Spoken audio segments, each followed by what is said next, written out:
Welcome to the anxious generation, how the great rewiring of childhood is causing an epidemic of mental illness by Jonathan Haidt audiobook. This is Parsa from BetterWIX, and I hope you enjoy this audiobook. If this book was helpful for you, consider sharing it with your friends and let them grow with you.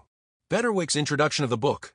In a world that never slows down, anxiety has become the invisible weight many of us carry. Anxious Generation takes an honest, deep dive into the modern struggles of living in an era defined by constant connection, overwhelming expectations, and the pressure to keep up with everyone around us. This book is a much-needed guide for anyone who feels like anxiety is something they can't shake, especially if you're in your 20s or 30s, juggling career goals, social media, relationships, and the pressures to do it all and have it all. But what if you could change that? What if you could step out from under the weight of constant worry and start to reclaim your life with intention and clarity? For the teachers and principals at PS3, Lab Middle School, Baruch Middle School, and Brooklyn Technical High School who have devoted their lives to nurturing children, including mine. Introduction: Growing Up on Mars. Suppose your child turns 10, and without your knowledge, a far-off billionaire selects her to join the first permanent human settlement on Mars. She's been chosen for her academic talents and something about her DNA, although you don't remember ever agreeing to that kind of testing. It turns out she volunteered herself. She adores space. All her friends are signing up. Now she's pleading with you to let her go. You hesitate. Before you say no, you try to understand what's happening. The organizers want children, not adults. Kids, they claim, adjust more easily to Mars's low gravity. If they go through puberty on Mars, their bodies might permanently adapt, unlike grown-ups who arrive fully formed. That's the theory anyway. No one knows if Mars-raised kids could ever come back to Earth. You dig deeper and start seeing reasons to worry. Radiation, for one. Life on Earth evolved beneath the planet's magnetosphere, a kind of invisible shield that diverts most of the cosmic rays and solar particles constantly showering space. Mars has no such shield. That means far more radiation would pierce every cell in your daughter's growing body. The planners say they've designed radiation shields, but those were based on data from adult astronauts who already face a slight increase in cancer risk after a year in space. Children's bodies are developing so much faster. That puts them at greater risk for cell damage. Did anyone test how this would affect kids? Apparently not. And then there's gravity. Every creature on Earth evolved under its constant pull. Our bones, muscles, joints, even our hearts and eyes, they develop in response to that force. Remove it, and the effects are startling. Astronauts in weightlessness lose bone mass and muscle strength. Fluids drift to places they shouldn't, into the skull, where they press on the eyes and reshape them. Mars does have gravity, but it's only about 38% of what we're used to. A child growing up under such low gravity could suffer deformities in the skeleton, heart, eyes, and brain. Did anyone think about this? As far as you can tell, no one did. So, would you let her go? Of course not. It's unthinkable. Sending kids to Mars, knowing they might never return? What kind of parent would agree? The company behind the project seems more focused on beating rivals to Mars than on protecting children. They didn't even require actual parental consent. Just a checkbox. That's all it took for a child to be cleared for launch. Surely, no real company could put children at risk like this without facing major consequences. Right? At the turn of the millennium, West Coast tech companies created world-changing tools powered by the new internet. It was a time of optimism. These technologies made life easier and more exciting. They helped people connect. And as new democracies emerged across the world, many believed tech would empower them too. The leaders of this movement were seen as brilliant, benevolent, a kind of modern Prometheus, bringing fire to humanity. But these new technologies weren't just changing life for adults. They were reshaping childhood itself. Kids had been watching TV for decades, but this was different. These devices were personal, portable, and endlessly engaging. Parents saw it firsthand. I certainly did when my 2-year-old figured out how to swipe and tap on my first iPhone in 2008. And it was so convenient. Quiet, focused kids, what a relief. Was it safe? Nobody really knew. But since everyone else was doing it, it felt okay. In reality, the companies behind these tools had done little or no research into how their products might affect children's mental health. They didn't share internal data with the scientists who were trying to study the effects. As evidence of harm began to mount, the response was often denial, distraction, and PR campaigns. The worst offenders were those focused on keeping users engaged, using subtle psychological strategies to keep children glued to screens. These tactics reached kids during sensitive windows of brain development, when every new experience could shape the pathways that define who they become. Social media companies, in particular, had an outsized impact on girls. Video games and explicit content drew in boys. The result was a flood of stimulating, often addictive content pouring in through kids' screens. It displaced active play. It interrupted face-to-face connection. Childhood itself was being rewired. This transformation peaked between 2010 and 2015, but its roots go back to the overly cautious parenting of the 1980s, and its effects have continued through the COVID years and beyond. So, what legal protections do children have in this digital world? In the U.S., the key law is the Children's Online Privacy Protection Act, or COPPA, passed in 1998. It says companies need parental consent before collecting data from children under 13.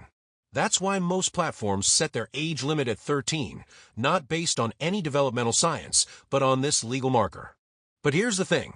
Companies don't have to check if the age a child enters is real. A kid just types in a birth year that makes them old enough, and they're in. No parental knowledge or approval needed. That's how 40% of U.S. kids under 13 already have Instagram accounts. And despite the digital revolution, the law hasn't been updated in over 2 decades. A few places like the UK and some US states have started taking action, but progress has been slow. Some tech companies now resemble the tobacco or vaping industries, which designed addictive products and then found ways around restrictions aimed at protecting minors. Or the oil companies who kept pushing leaded gasoline even as evidence mounted that it was harming children's brains and increasing antisocial behavior. Even knowing this, they carried on. But there's a key difference. Social media has clear benefits for adults. It helps people find jobs, organize movements, meet friends or partners, shop more efficiently, and learn. It's useful and, for many, deeply valued. Most of us wouldn't miss tobacco if it vanished. But few adults would give up social media. And while some adults struggle with digital addiction, we tend to let grown-ups make their own choices, just like with alcohol, gambling, or smoking. Kids are different. Their brains aren't ready. The reward-seeking parts develop early, but the parts responsible for impulse control, like the frontal cortex, don't fully mature until the mid-20s. Pre-teens, especially, are in a vulnerable stage. They're sensitive to social pressure, craving validation, and unsure of themselves. That's why we don't let them buy tobacco or alcohol or gamble. The risks of social media are far greater for kids than for adults, while the benefits are fewer. Let children grow up on Earth first, before we send them to Mars. This book tells the story of Gen Z, the generation born after 1995, often said to end around 2010, though I believe it won't truly end until we fix the conditions making kids so anxious. Thanks to Jean Twenge's work, we know generations are shaped not just by events like wars or recessions, but by the technologies they grow up with: radio, TV, the internet, and now the iPhone. The oldest Gen Z kids hit puberty around 2009 just as a perfect storm of tech trends hit: fast broadband, smartphones, and social media going viral with the invention of the like and share buttons. By 2010, smartphones had front-facing cameras, and by 2012 Instagram was everywhere. Suddenly, teens, especially girls, were posting polished versions of their lives and being judged for them. This was the first generation to grow up with a portal in their pocket, always calling them away from the real world and into an addictive, unstable online universe. To survive socially, teens had to manage an online brand nonstop just to avoid shame or stay accepted. They scrolled for hours a day, chasing validation, while spending far less time face-to-face with friends or family. Real-world social development started slipping away. So Gen Z became test subjects in a massive, unplanned experiment, a total rewiring of childhood. But it wasn't just about screens. At the same time, we started overprotecting kids in the real world. Free play, something all young mammals need, began disappearing in the 1980s and dropped even more in the 1990s. Many parents feared that letting kids roam outside unsupervised would invite danger. So kids stayed inside, where computers offered a safer, more controlled escape. That was the beginning of the shift from a play-based childhood to a phone-based one. By the mid-2010s, most teens had smartphones, and childhood was shaped more by screens than by playgrounds. In this book, I'll use childhood broadly to mean both children and adolescents. Children are ages 0 12, adolescents 10, 20, teens 13, 19, and minors refers to anyone under 18. Kids in the 10-12 range, tweens, stand between childhood and adolescence, still playful, but already socially and emotionally complex. As this phone-based world took over, kids lost the challenges and real-world experiences they needed to grow resilient and independent. Virtual friendships didn't make up for the lost time climbing trees, scraping knees, or resolving face-to-face conflict. And while parents tried to remove risks in the real world, they often gave kids almost total freedom online, not realizing how unprotected and exposed they really were. My main point is this: children born after 1995 became the anxious generation because they were overprotected in the real world and underprotected in the virtual one. When I refer to the real world, I mean relationships shaped by how humans have interacted for millions of years. These are 1. Embodied, we communicate through and respond to each other's bodies. 2. Synchronous, interactions happen in real time with subtle cues. 3. One-to-one or one-to-few, focused, personal communication. 4. Community-based, with high entry and exit costs, encouraging people to work through conflict and build lasting bonds. In contrast, the virtual world is 1. Disembodied, based on words, not bodies, sometimes with AI partners. 2. Asynchronous, mostly text-based, with delayed responses. 3. Broadcast-heavy, people often speak to large audiences, not just one person. 4. Low commitment, communities are easy to join and leave, making relationships disposable. These categories can overlap. A family using FaceTime is still grounded in the real world. Meanwhile, 18th century pen pals were having early virtual relationships. The key difference is commitment. Real-world communities teach emotional regulation and relationship skills that are harder to learn online, where it's easy to walk away. This book is divided into 4 parts. Part 1 explores the teen mental health crisis since 2010, especially rising anxiety, depression, and self-harm, which affect girls the most. Part 2 looks at how childhood changed. Overprotection in the real world and smartphones in the virtual world blocked kids from the experiences they needed to grow resilient.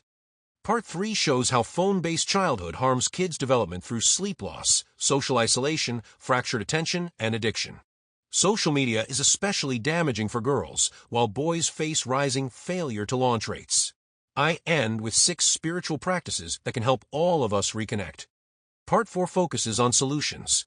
I offer ideas for parents, schools, governments, and tech companies, and show how Gen Z's openness, activism, and growing tech awareness can lead the way. I'm a social psychologist, not a clinical psychologist or media expert. But the crisis in adolescent mental health is too urgent and complex to leave to any single field. My own background is in studying morality, emotion, and culture, and through that work, I've developed tools I now bring into the conversation about child development and teen mental health.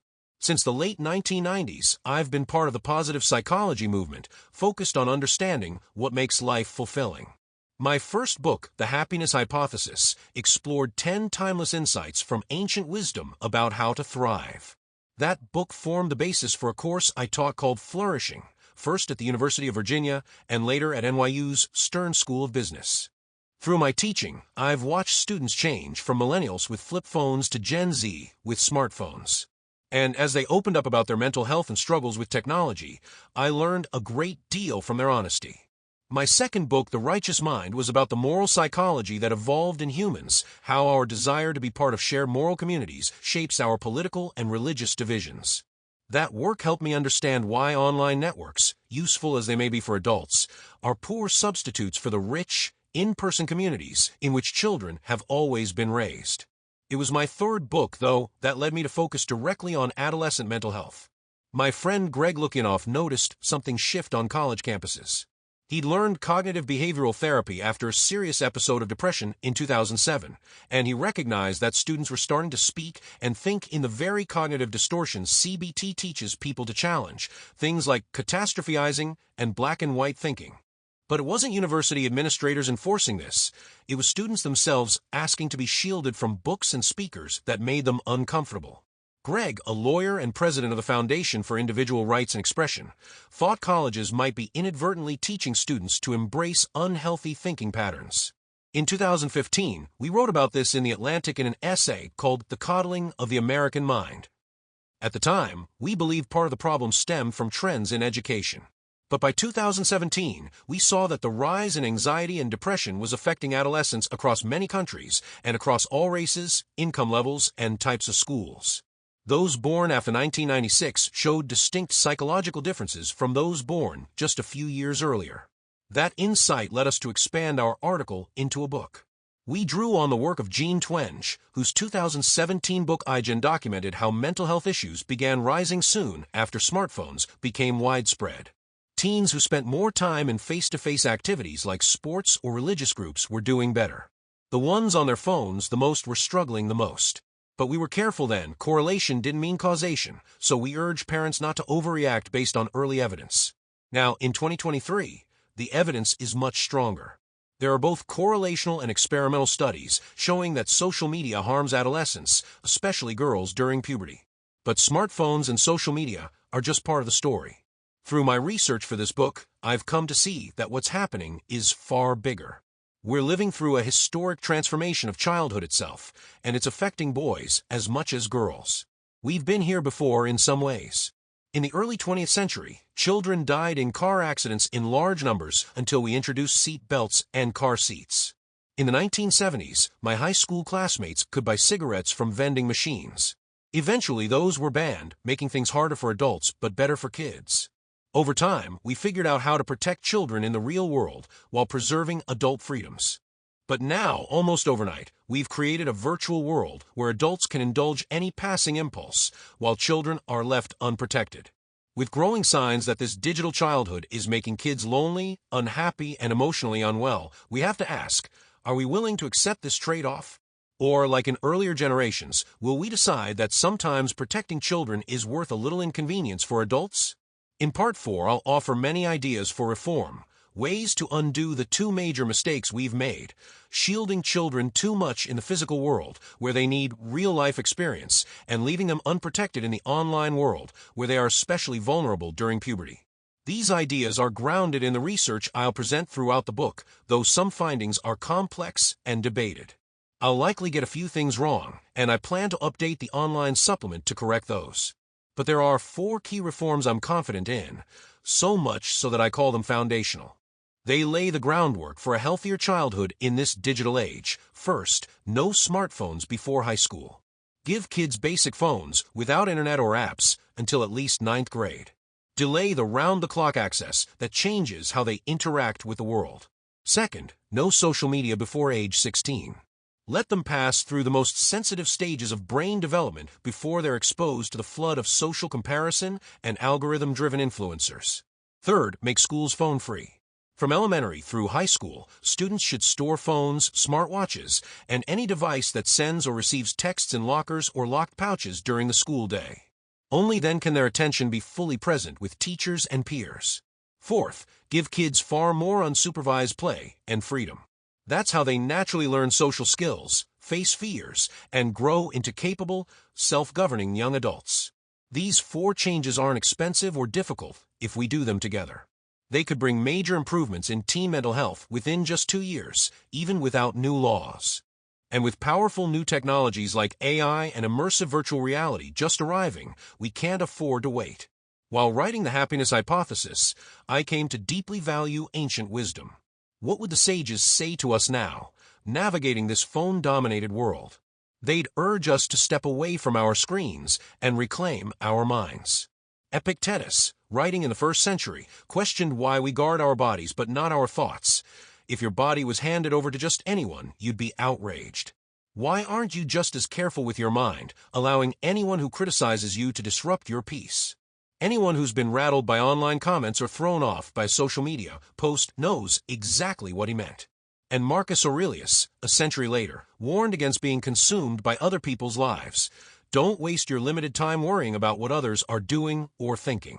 It keeps you from living your own life, from focusing your mind where it matters. Older generations, Gen X and above, haven't seen a major spike in clinical anxiety or depression since 2010, but many of us still feel more scattered, distracted, and drained by the endless buzz of modern tech. And as AI now begins creating eerily realistic but entirely fake images, videos, and stories, the online world is becoming even more disorienting. But it doesn't have to stay that way. We can take back control. This book isn't just for parents or teachers. It's for anyone trying to understand how the fastest transformation in human connection and consciousness has made it harder to focus, to empathize, and to form meaningful relationships. The Anxious Generation is a call to reclaim human life for all of us.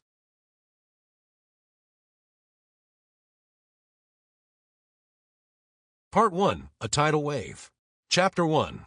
The Surge of Suffering.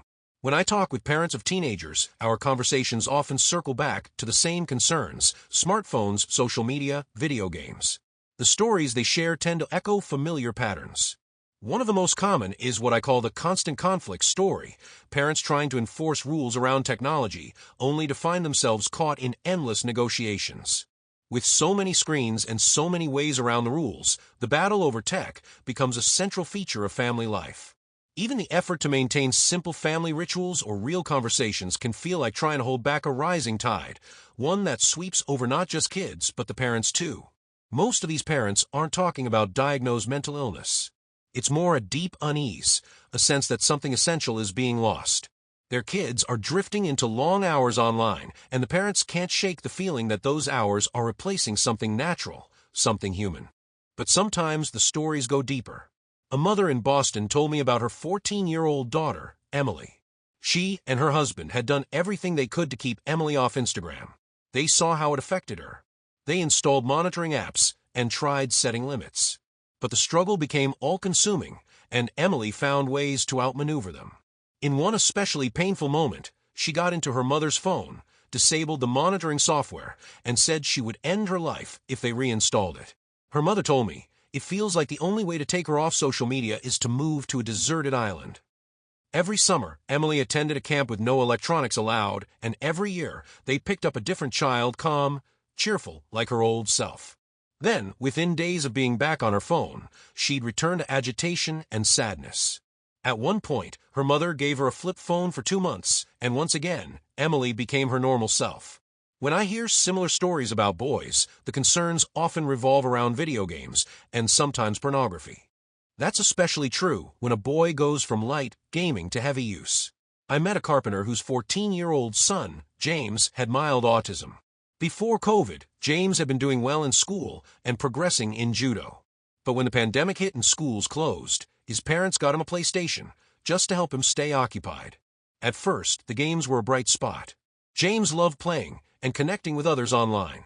But then his time on Fortnite grew, and so did his mood swings. His father told me that's when the depression, anger, and laziness started. That's when he began snapping at us. They took away all electronics, and James went into withdrawal. He became irritable, aggressive, and refused to leave his room. Though the worst passed after a few days, his parents were stuck. "We tried to limit his use," his dad said, "but he doesn't have friends outside of the ones he talks to online. So how much can we really cut him off?" Whether it's mild concern or a full-blown crisis, the same feeling runs through every parent's story: being trapped. Most don't want their kids to grow up this way, with a phone always in hand. But the world has changed around them so quickly that resisting now feels like dooming their child to isolation. In the rest of this chapter, I'll walk you through the data, because something really did change in the early 2010s. But before we dive into numbers and studies, I wanted to share these voices. The parents who feel like their children have been swept away and are trying desperately to bring them back. There was no warning sign of an adolescent mental health crisis in the 2000s. But suddenly, in the early 2010s, everything shifted. Mental illness always stems from many sources: genes, childhood experiences, social pressures, but something specific caused the sharp increase in depression and anxiety among Gen Z between 2010 and 2015. This rise happened across many countries, and older generations didn't experience anything similar. So the question became, what changed so dramatically for young people all around the same time? When Greg and I finished The Coddling of the American Mind in early 2018, we included a graph showing depression rates among teens through 2016. I've since updated it with newer data. Each year, the U.S. government surveys teens not just about drug use, but also about mental health.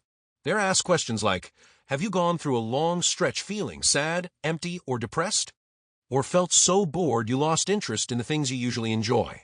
If a teen answered yes to 5 or more of 9 such questions, they're flagged as likely having experienced a major depressive episode in the past year. What the data shows is striking. Around 2012, depression rates among teens begin to spike. In the graph I updated, I shaded the 2010-2015 period to make the timing of this shift easier to spot. I call it the Great Rewiring. The jump is especially large for girls in absolute numbers, and the curve takes on that hockey stick shape. Boys started at lower levels but showed similar increases in relative terms, about 150% more cases by 2015 compared to 2010. And this pattern holds across races and social classes. By 2020, after the first wave of COVID, nearly 1 in 4 American teen girls had experienced a major depressive episode in the prior year. And 2021 was worse. Depression rose even more sharply. Still, the vast majority of the increase had already occurred before the pandemic hit. So, what changed in the early 2010s? Who exactly is being affected and by what? We needed clear, detailed answers if we were going to understand the surge and find ways to reverse it. That's the work my team took on, and this chapter outlines how we did it. The first clue came when we looked closer at what types of disorders were increasing. The rise was mainly in anxiety and depression, known together in psychology as internalizing disorders. These are conditions where people turn their distress inward. They feel overwhelmed by emotions like fear, sadness, and hopelessness. They withdraw. They ruminate. This is different from externalizing disorders, where people turn distress outward through anger, conflict, or risky behavior. Boys and men typically have higher rates of externalizing disorders. Girls and women more often face internalizing ones. But since the early 2010s, both sexes have seen increases in internalizing issues and a decline in externalizing ones. Figure 1.2 illustrates this with data from college students, collected through standardized surveys and compiled by the American College Health Association. Rates of professional diagnoses for depression and anxiety were already higher than other issues and climbed faster and farther than any others throughout the 2010s. Most of the rise in college mental health concerns during that time can be traced back to these two diagnoses. Another important clue: the surge is specific to Gen Z, with a smaller ripple effect into younger millennials. This is clear in Figure 1.3, showing how often people from 4 age groups said they felt nervous most of the time or all of the time in the past month. Before 2012, the trend is flat for all age groups. But then the youngest group, those just entering adulthood and mainly Gen Z, starts climbing sharply. The millennial group rises too, though less steeply. The two oldest generations barely change. Gen X sees a slight increase, baby boomers a slight decrease. What is anxiety? Anxiety isn't just fear. It's more like fear's quiet, watchful cousin, less about the present moment and more about what might happen next. Fear, as defined in psychiatry's diagnostic manual, is the emotional response to an immediate or perceived threat. Anxiety is what we feel in anticipation of that threat. Both can be useful, even necessary. But when they become chronic or disproportionate, they can tip over into illness. The numbers are stark. Young people today face anxiety more than any generation before. The rise is most visible in diagnoses and surveys of college students, where anxiety now stands at the top of the list, with depression close behind. In Wisconsin, a study tracking over 37,000 high schoolers found that between 2012 and 2018, anxiety among teens jumped from 34% to 44%, especially among girls and LGBTQ youth. In 2023, more than 2/3 of college students said they felt anxious at least half the time. Fear has long played a role in survival. Mammals, including us, are wired to react before we even fully process danger. That jolt of fear that pushes you to leap away from an oncoming car, that's your brain reacting before you've consciously registered the threat. Once danger passes, fear subsides. But anxiety works differently. It activates some of the same systems, even when the threat is only imagined. When anxiety is constantly triggered by minor or ordinary events, it can leave someone in a near-constant state of distress. That's when it becomes a disorder. This hair-trigger anxiety isn't just about physical threats. Our evolutionary edge came from our ability to live in social groups, which made us especially sensitive to social dangers, being shamed, excluded, or rejected. For adolescents, that fear of social death can sometimes feel more pressing than physical danger. Anxiety takes its toll not just on the mind, but on the body. People often feel it as tightness or tension in the chest or stomach. Mentally, it's dread and worry. It clouds thinking, pulls people into spirals of rumination, and distorts thoughts in patterns familiar to cognitive behavioral therapists, catastrophizing, black and white thinking, and generalizing from single events. These thoughts fuel uncomfortable physical symptoms, which feed more fear, creating a loop that's hard to break. Depression, the second most common disorder among young people today, shares many of anxiety's loops and traps. The clinical name is major depressive disorder. Its two signature symptoms are deeply low mood and the loss of interest in nearly everything. These feelings need to persist for at least 2 weeks to qualify for diagnosis, and often come with physical symptoms like extreme fatigue, weight changes, or sleep disruption, as well as mental ones like guilt, hopelessness, and cognitive distortions similar to anxieties. Depression makes it hard to think clearly and easy to dwell on personal failures. It's no surprise, then, that suicidal thoughts often follow. Crucially, depression is deeply tied to social life. People are more likely to become depressed when they feel disconnected. And once someone is depressed, it becomes harder to reach out and reconnect, another vicious cycle. That's why this book pays such close attention to relationships and friendship. As we'll see later, play-based childhoods help build strong social bonds. Phone-based ones often do not. The author, too, has known these struggles. He's experienced long periods of anxiety, including one stretch marked by depression and a need for medication. He knows firsthand that anxiety and depression aren't simply states to snap out of. They arise from a mix of inherited traits, patterns of thought, and the world around us. Since our genes didn't change between 2010 and 2015, the question becomes, what did? When The Coddling of the American Mind was published, not everyone agreed that these rising numbers pointed to a true mental health crisis. A psychiatrist writing in the New York Times suggested that maybe teens were simply more open about their feelings, or that they had started to confuse ordinary stress with clinical anxiety. But then you look at the hospital data. These aren't just survey results, they're emergency room visits for self-harm. Figure 1.4 shows an alarming trend. Among girls aged 10-14, self-injury tripled between 2010 and 2020. For older teens, the rates doubled. Among adult women, they actually declined. Whatever hit young teens in the early 2010s hit them hard. Self-harm includes suicide attempts as well as acts like cutting that aren't meant to be fatal but are a way to cope with overwhelming feelings. For many, especially girls and young women, it's a response to crushing anxiety or depression. Suicide data paints a similar picture. While boys have historically died by suicide at higher rates, girls attempt it more often and are more likely to self-harm. Suicide among girls aged 10-14 began rising in 2008 and surged after 2012. From 2010 to 2021, the rate rose by 167%. Put all this together, self-report surveys, emergency room visits, and mortality statistics, and the conclusion is hard to ignore. This is not just a story about kids being more open. It's not a moral panic. It's real.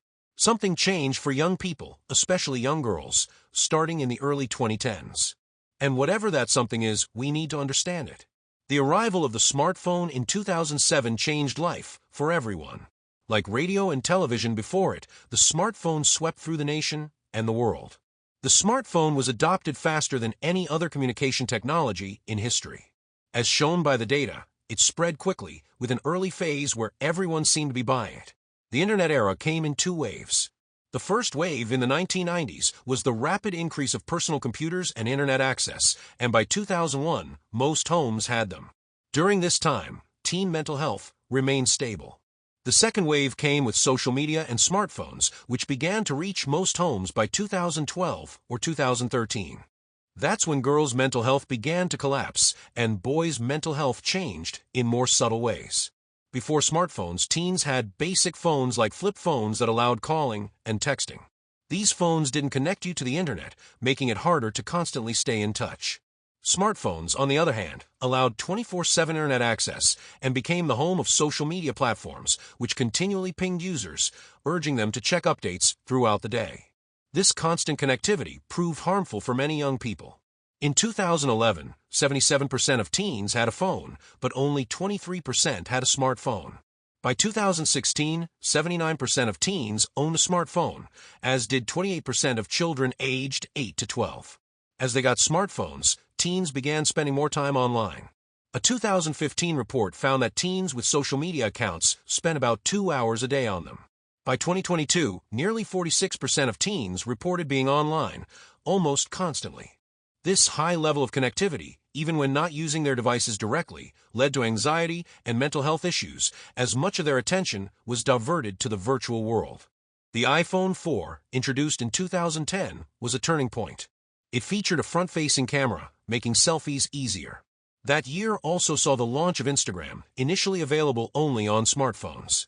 Instagram gained a lot of popularity after Facebook purchased it in 2012. By then, many teen girls felt that everyone was comparing themselves on social media, making them more aware of their appearances. Meanwhile, boys became more immersed in online activities like video games, YouTube, and pornography, all accessible at any time via smartphones. This period from 2010 to 2015 was a transformative one for adolescents, as the focus shifted from play-based childhood to a phone-based childhood. Adolescents with smartphones were fundamentally different from those with flip phones.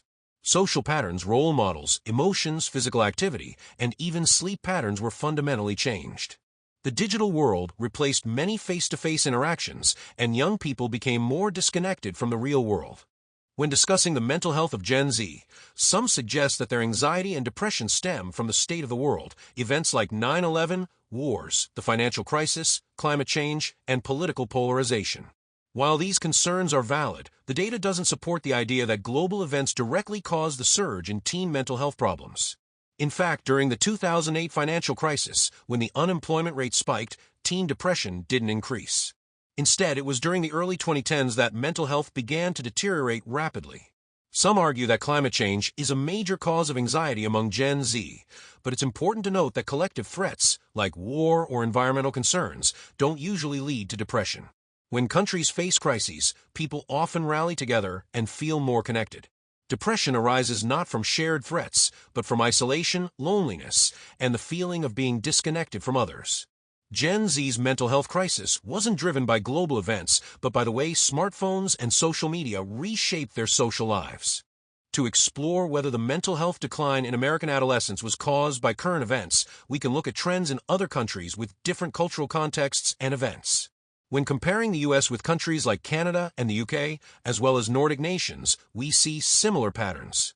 In Canada, where adolescents faced fewer economic and sociological stresses, the mental health of young people began to decline sharply around the same time as in the U.S.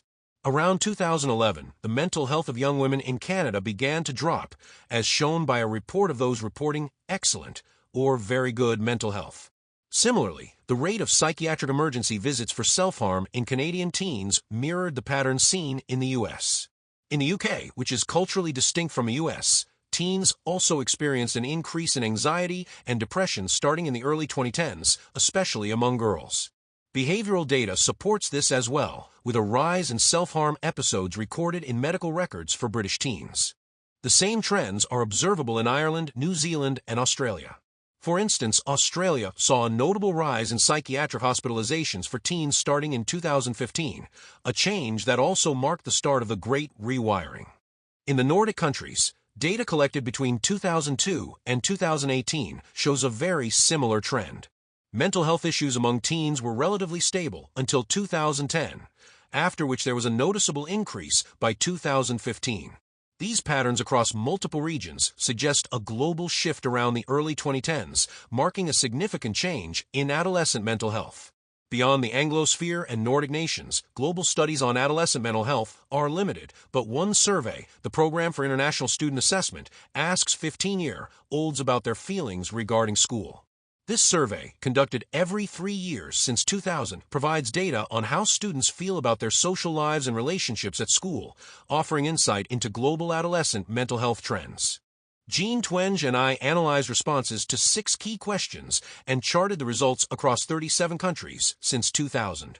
Figure 1.12 shows trends from 4 major world regions.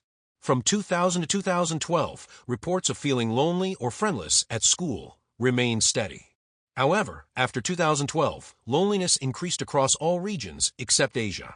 In the Western world, as teens began using smartphones and social media more frequently, including during class breaks, they found it harder to connect with classmates.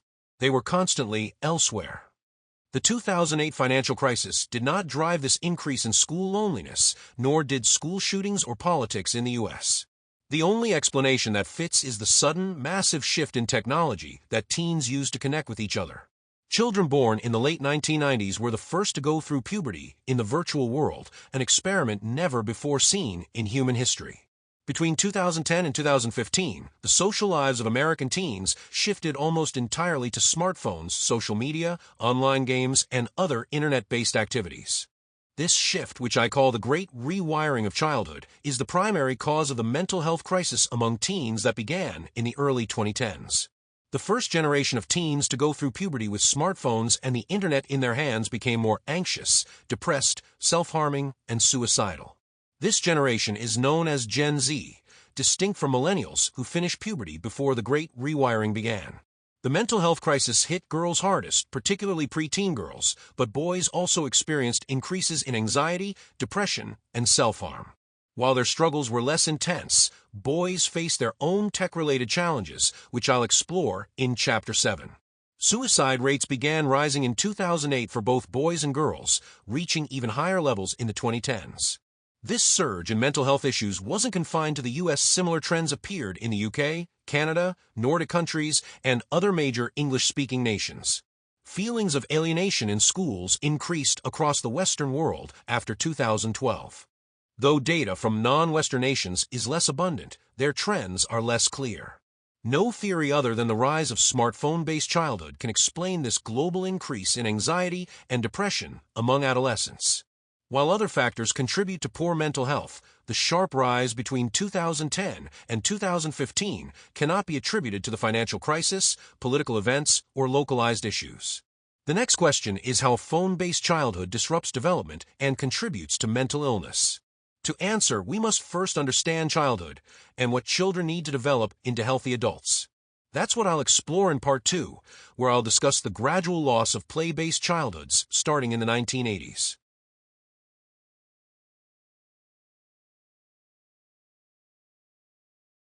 Part 2, the backstory, the decline of the play-based childhood. Chapter 2, what children need to do in childhood. Imagine you fell into a deep sleep on June 28, 2007, the day before the iPhone was released. When you wake up 10 years later, the physical world appears mostly unchanged, but the people around you behave strangely. Almost everyone is holding a small glass and metal rectangle. Whenever they stop moving, they hunch over and stare at it. They do this as soon as they sit on a train, enter an elevator, or stand in line. The public places are eerily quiet, babies are silent, transfixed by these rectangles. When people talk, they seem to be speaking to themselves, wearing white earplugs. This thought experiment, borrowed from Tobias Rose Stockwell's Outrage Machine, illustrates the profound transformation of the adult world, but it's even more striking in the context of childhood and adolescence. In 2007, teens and preteens were texting, but texting was cumbersome. They mostly used their phones to arrange in-person meetups, and no one wanted to spend hours texting. By 2015, however, it became typical for adolescents to spend much of their waking hours on smartphones, interacting with strangers and friends, playing games, watching videos, and posting on social media. The amount of time they spent meeting in person dropped significantly. What happens to child development when daily life, especially social life, changes so drastically? Could this phone-based childhood hinder the biological, psychological, and cultural development kids need to grow into healthy, competent adults? To answer this, let's first look at 5 key features of human childhood. Human children grow rapidly, then slowly, then rapidly again. Unlike chimpanzees, who grow at a steady pace until they mature and reproduce, humans have a much longer childhood. For the first 2 years, children grow quickly, then slow down for the next 7 to 10 years. Puberty then brings a rapid growth spurt. Interestingly, a child's brain is already 90% of its adult size by age 5. Early humans had large brains and small bodies, vulnerable to predators. Why evolve such a long and risky childhood? The answer lies in culture. Between 1 and 3 million years ago, early humans started to use tools, and our brains grew larger to help us learn. Evolution favored those who could learn and share knowledge, not those who reached puberty quickly. A long childhood allowed children time to learn, an apprenticeship to become functional adults. Along with this extended childhood, three strong motivations evolved for free play, attunement, and social learning. In the past, when school let out, children played together unsupervised, satisfying these needs. But the rise of smartphones, video games, and social media shifted kids into the virtual world, depriving them of the full benefits of these motivations. Play is crucial to childhood development. It's how young mammals, including humans, wire their brains. Through play, children learn social, cognitive, and emotional skills in a low-stakes environment. Kittens, for example, learn to hunt by repeatedly pouncing on objects. Human toddlers practice climbing, running, and eventually engaging in more complex social games like tag. These early skills prepare them for life's greater social complexities. Peter Gray, a developmental psychologist, describes free play as activity chosen by the child, undertaken for its own sake. This kind of play, especially outdoors with other children, is vital for developing self-governance, joint decision-making, and cooperative relationships.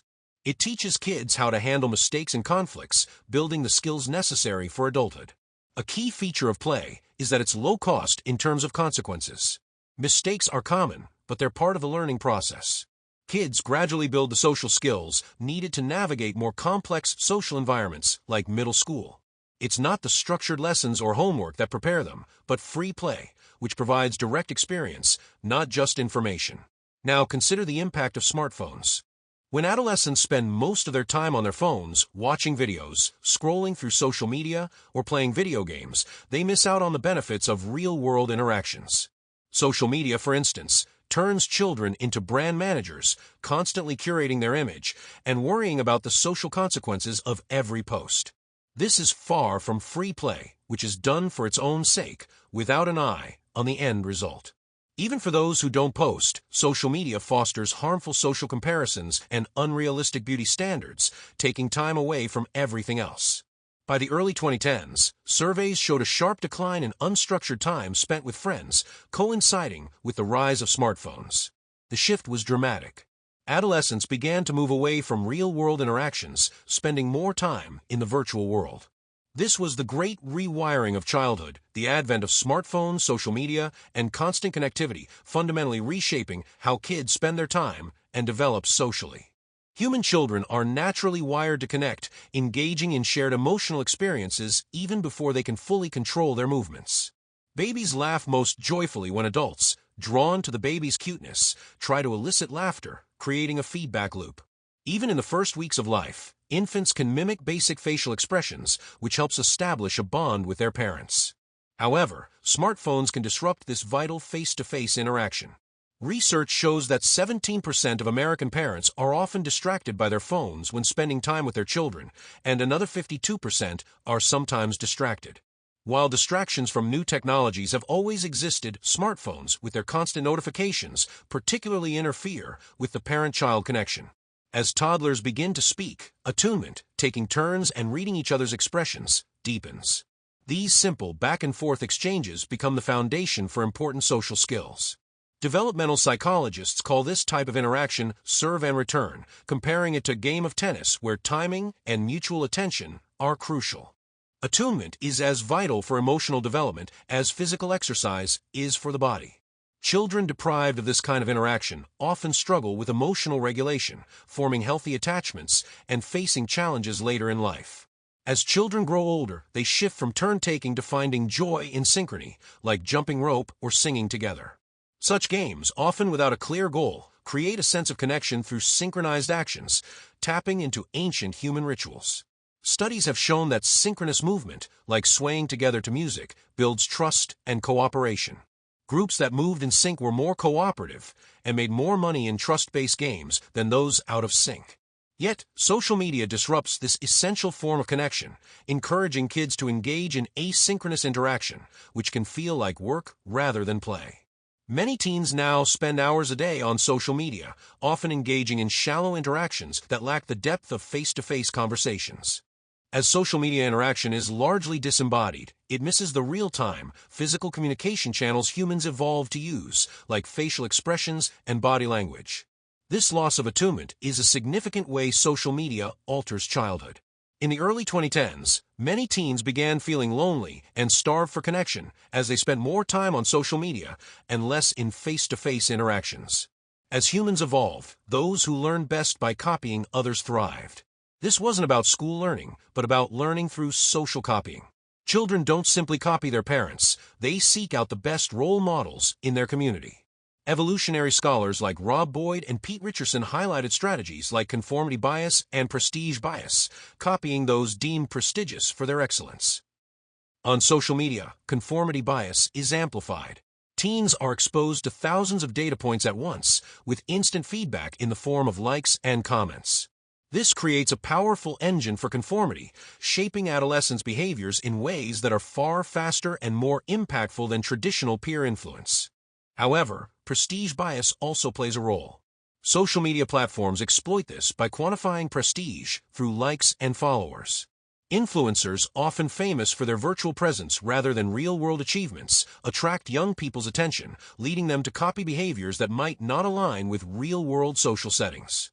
This has fundamentally altered the social learning process for many young people. Instead of learning from diverse role models who could offer mentorship in their communities, teens focus on influencers whose main skill may be accumulating followers. This shift away from more meaningful, local role models creates a distortion in how young people develop social understanding and behaviors. Children express their desires to play, attune with others, and learn socially in different ways throughout their childhood and adolescence.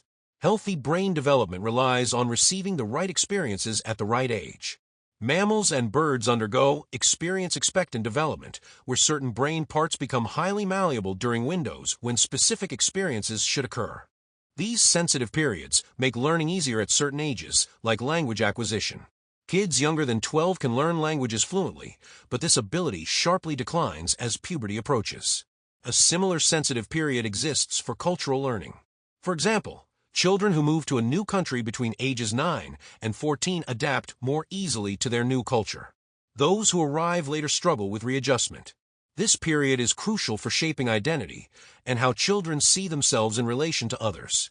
If they experience culture during this time, they emotionally attach to it. Now, think about kids getting smartphones at age 11, entering the world of social media, video games, and adult content.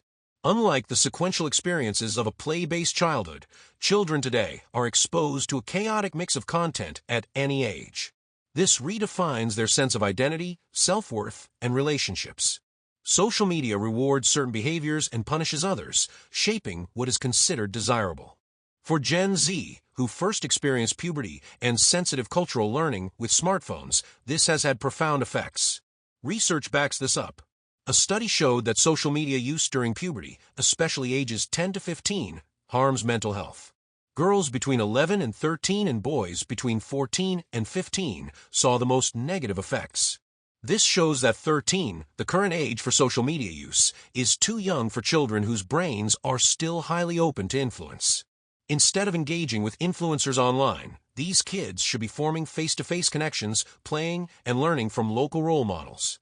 With this shift to phone-based childhoods between 2010 and 2015, adolescents became more anxious, depressed, and fragile. Screen time replaced free play, in-person interaction, and meaningful social learning. In a sense, children were deprived of the foundational experiences that allow them to grow emotionally and socially. In summary, human childhood is uniquely different from that of other animals. By age 5, a child's brain grows to 90% of its full size, but it takes much longer to fully configure. This slow growth is an adaptation for cultural learning, with childhood acting as an apprenticeship for mastering the skills necessary for success in a particular culture. Free play is crucial for developing social skills like conflict resolution and physical coordination. However, as children and teens shifted their social lives to phone-based, internet-connected devices, the play-based childhood model changed. Through play, children learn to connect, synchronize, and take turns, gaining important attunement. This attunement bonds groups and communities. But social media, which is mostly asynchronous and performative, disrupts this process, leaving heavy users yearning for real social connection. Children come equipped with two innate learning programs that help them absorb their local culture: conformist bias, which drives them to imitate what's most common, and prestige bias, which leads them to copy those who appear most accomplished. Unfortunately, social media platforms hijack this social learning, overshadowing family and community influences and focusing children's attention on influencers of dubious value. Cultural learning continues throughout childhood, but there's a sensitive period between ages 9 and 15 when lessons learned and identities formed are most likely to stick. These critical years align with puberty, but also coincide with the rise of smartphones and online social lives. Chapter 3: Discover Mode and the Need for Risky Play. In recent decades, Western nations, including the U.S., made two contradictory decisions about children's safety, both of which were flawed. First, we decided that the real world was so full of dangers that children should be constantly supervised, despite the fact that most risks like crime and violence have significantly decreased since the 1990s. At the same time, we neglected to implement age-appropriate safeguards online, leaving children to navigate the dangers of the virtual world.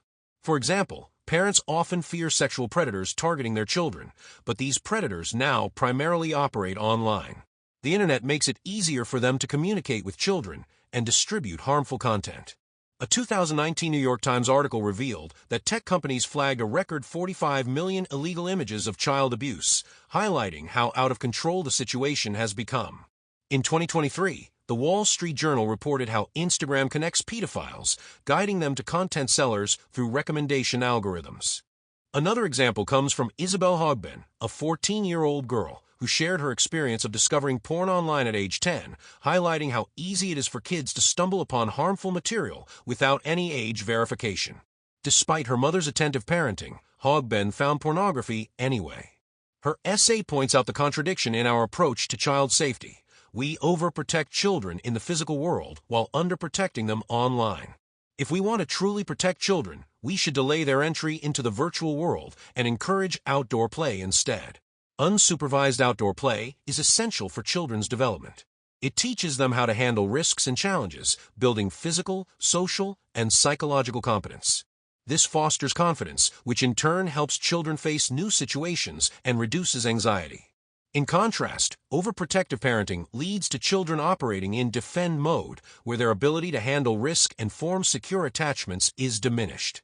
Discover mode versus defend mode. Human evolution shaped two brain systems to help us thrive in varying environments: the behavioral activation system, which activates when we detect opportunities, and the behavioral inhibition system, which kicks in when we detect threats. The BS floods us with positive emotions when we encounter something beneficial, like discovering food, while the BIS floods us with stress hormones when we face a threat. Discover mode encourages exploration and learning, while defend mode heightens anxiety and makes us more cautious. Animals and humans that evolved in stable, low-risk environments tend to have a default setting of discover mode, making them more confident and social. In contrast, animals like rabbits, which lived in constant danger, are more likely to operate in defend mode, which makes them skittish. Humans, especially those raised in safe environments, benefit from being in discover mode. Those who are chronically in defend mode, often due to overprotective parenting, are more anxious and have a harder time learning and growing. This is especially true for children in developed nations today, where the physical world is relatively safe, but the anxiety triggered by constant overprotection can be an obstacle to development. Students on the defensive discover mode fosters intellectual and social growth. If we want young people to thrive, shifting them into discover mode may be the key. College students from backgrounds where discover mode was nurtured will take full advantage of the opportunities university life offers. On the other hand, those who operate in defend mode will struggle learning and growing less. This shift is evident in the rise of mental health challenges on college campuses around 2014, when the first members of Gen Z entered universities. The number of psychological disorders, especially anxiety and depression, increased dramatically as these students entered adulthood. Two basic mindsets in life. There are two main mindsets: discover mode and defend mode. Discover mode is about scanning for opportunities. Imagine a kid in a candy shop, full of excitement and curiosity. You're thinking for yourself and craving growth. Let me grow. Defend mode is about scanning for dangers. It's driven by a scarcity mindset, clinging to your group, and wanting to stay safe. Keep me safe. When Gen Z entered universities, a shift occurred. The campus environment that once thrived with millennial students in discover mode gave way to a more anxious culture in defend mode. What once were harmless books or ideas in 2010 became labeled harmful by 2015. College counseling centers became overwhelmed as students sought protection from perceived dangers. This change wasn't confined to the US. Universities in the UK and Canada felt the shift as well. This transformation can be traced to the childhood experiences of these students. The play-based childhood, where kids have room to explore and take risks, leads to brains wired for discover mode. However, the phone-based childhood, with its focus on digital interactions, shifted many children toward defend mode. Kids are anti-fragile. In the late 1980s, the grand experiment of Biosphere 2 was launched in the Arizona desert. The goal was to create a self-sustaining ecosystem, with 8 people living inside, relying entirely on the resources generated within. The trees planted to create the rainforest ecosystem grew quickly, but most fell over before maturing. The designers hadn't realized that young trees need wind to grow properly. Wind bends the tree, which strengthens its roots in wood, making it more resilient. This concept of stress wood serves as a metaphor for children. Just as trees need wind to strengthen, kids need challenges to become strong adults.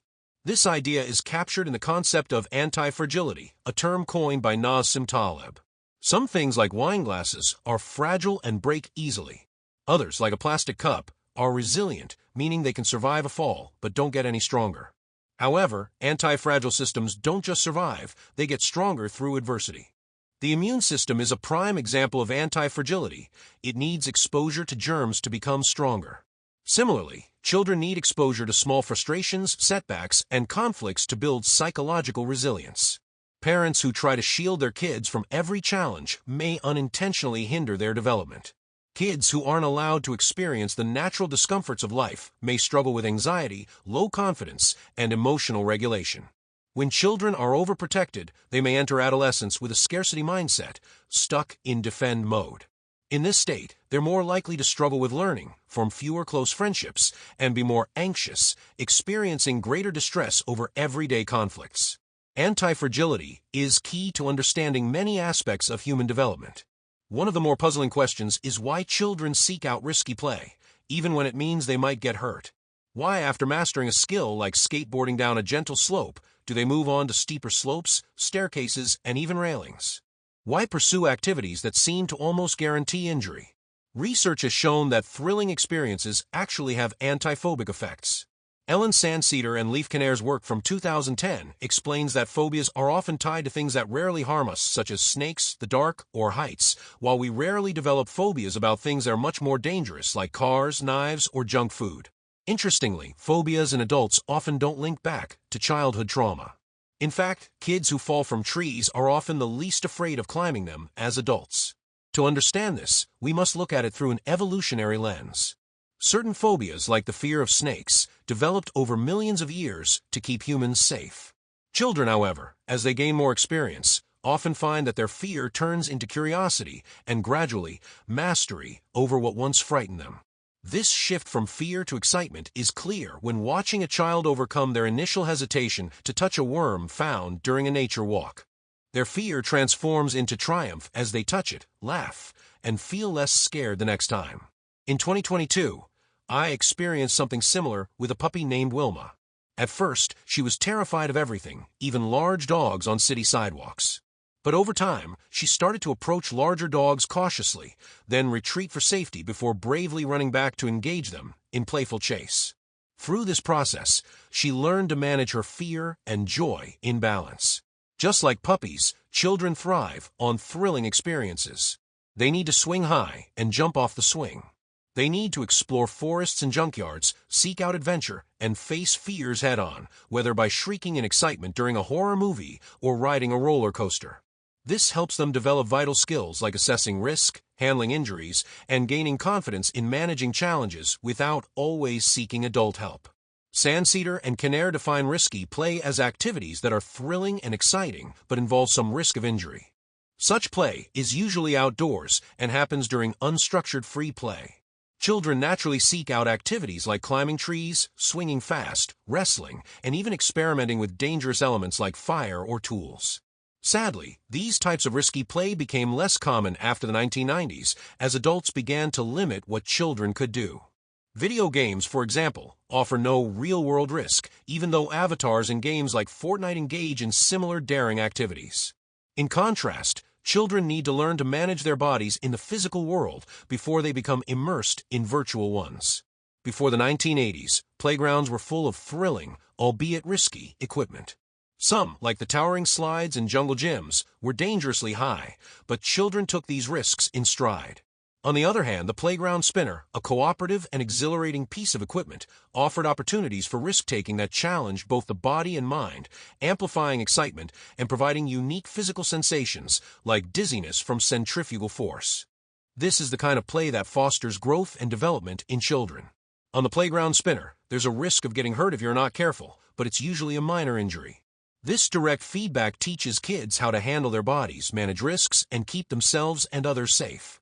Researchers agree that minor injuries should be part of playground design, not a flaw. In the UK, some playgrounds even include tools for kids to use with supervision, fostering this kind of learning. One camp administrator summed it up: "We want to see bruises, not scars." However, spinners are rare now due to their risk, particularly in the US, where lawsuits are a concern. Many American playgrounds, especially since the 1990s, are too safe, offering little opportunity for kids to learn how to avoid injury. These overly safe structures entertain younger children, but fail to engage older kids who seek greater thrills, often found at places like Coney Island. The benefits of risky outdoor play are substantial, as Mariana Brassoni from the University of British Columbia points out. Risky play not only helps children develop competence, but also builds resilience, with children learning to handle setbacks and resolve conflicts. Brassoni advocates for more risky play to promote healthier child development, arguing that we should aim to keep them as safe as necessary, not as safe as possible. Like Wilma the puppy, kids calibrate the level of risk they can handle through direct experience, and this process helps them grow stronger and more capable. This natural progression from fear to thrill strengthens their anti-fragility, preparing them for larger challenges. In contrast, children raised in overly protective environments can become anxious and less capable of handling risks. Some wonder if the online world can also help kids develop anti-fragility. However, online experiences are less likely to build the resilience that physical play does. Children are meant to engage with the physical world, making mistakes, learning from them, and developing social skills through direct interaction. In contrast, online interactions are disembodied, often devoid of real-time feedback and resolution, which can leave children feeling socially incompetent or anxious. We need to reallocate our protective efforts, encouraging more real-world risk-taking, and delaying children's immersion in the online world, where the costs of mistakes can be much higher. The decline of play-based childhood. At what age did you gain independence as a child? When were you first allowed to go places on your own, like walking to a friend's house or playing in a park unsupervised? Older generations, especially those born before 1981, often recall becoming independent around ages 6 to 8.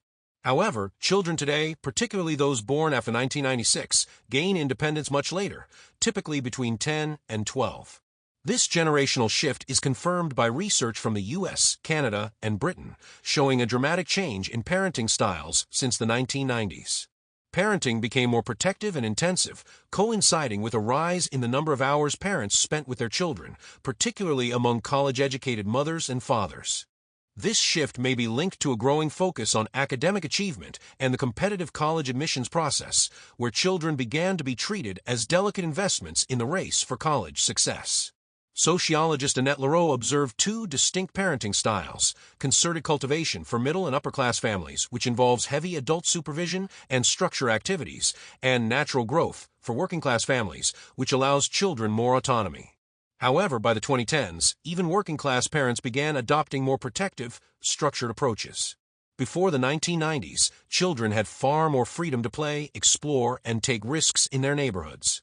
After school and on weekends, kids were often left to their own devices, engaging in unstructured play that encouraged social development and emotional resilience. These hours of free play, more valuable than anything taught in school, fostered skills like conflict resolution, risk-taking, and independence, skills that are harder to develop when childhood is overprotected. The swift erosion of childhood freedom in the Anglosphere didn't stem mainly from parents' worries about college admissions. That concern might have nudged some middle and upper-income families in America, but it doesn't account for why parents in Canada and Britain shifted in lockstep during the same years, despite less intense college pressures there. Scholars point to a weave of causes: cities morphing into car-dominated landscapes, trust between neighbors fraying as the 20th century waned, leaving fewer familiar eyes on the street to watch over kids. Yet above all, a swelling fear took root in the 1980s. Parents began seeing threats in every shadow, convinced danger lurked around every corner for their children. In 2001, British sociologist Frank Furedi penned Paranoid Parenting: Why Ignoring the Experts May Be Best for Your Child. His book brims with tales from the UK that echo across the Atlantic, like the mother who trailed her son's school bus for hours, ensuring his safe arrival at a class trip's end. Furedi, an academic, not a parenting guru, traces these shifts to the 1980s and 1990s, cable TV's relentless news cycles amplifying fears, more mothers joining the workforce, and the rise of experts whose advice often mirrored their own biases rather than solid science. The heart of it, he argues, was the breakdown of adult solidarity. Historically, parents trusted that other adults, strangers even, would step in if a child needed help. Adults felt bound to guide or correct any child acting out in public. But the 1980s and 1990s brought a deluge of stories, some true, some exaggerated, about adults harming children, from daycare scandals to abuses hidden by institutions like the Boy Scouts or churches. Real horrors mixed with fabricated panics, like daycare workers accused of outlandish rituals, later revealed as stories spun by young children under leading questions. These events spurred better safeguards but left a bitter residue. No adult, especially man, could be trusted alone with kids. The phrase stranger danger emerged in books in the early 1980s, spiking sharply by the mid-1990s. Adults absorbed the flip side. Steer clear of other people's children, don't engage, don't correct, don't connect. When adults retreat, parenting grows heavier, more fearful, especially for mothers. Furedi notes this paranoia was uniquely Anglo-American. In Germany or Scandinavia, children roamed freely walking to school, while UK and US parents felt compelled to chauffeur kids even short distances.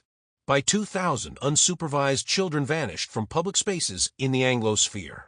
Despite lower crime rates and safer streets than decades past, a lone child spotted outside could prompt neighbors to dial 911, summoning police or even child protective services.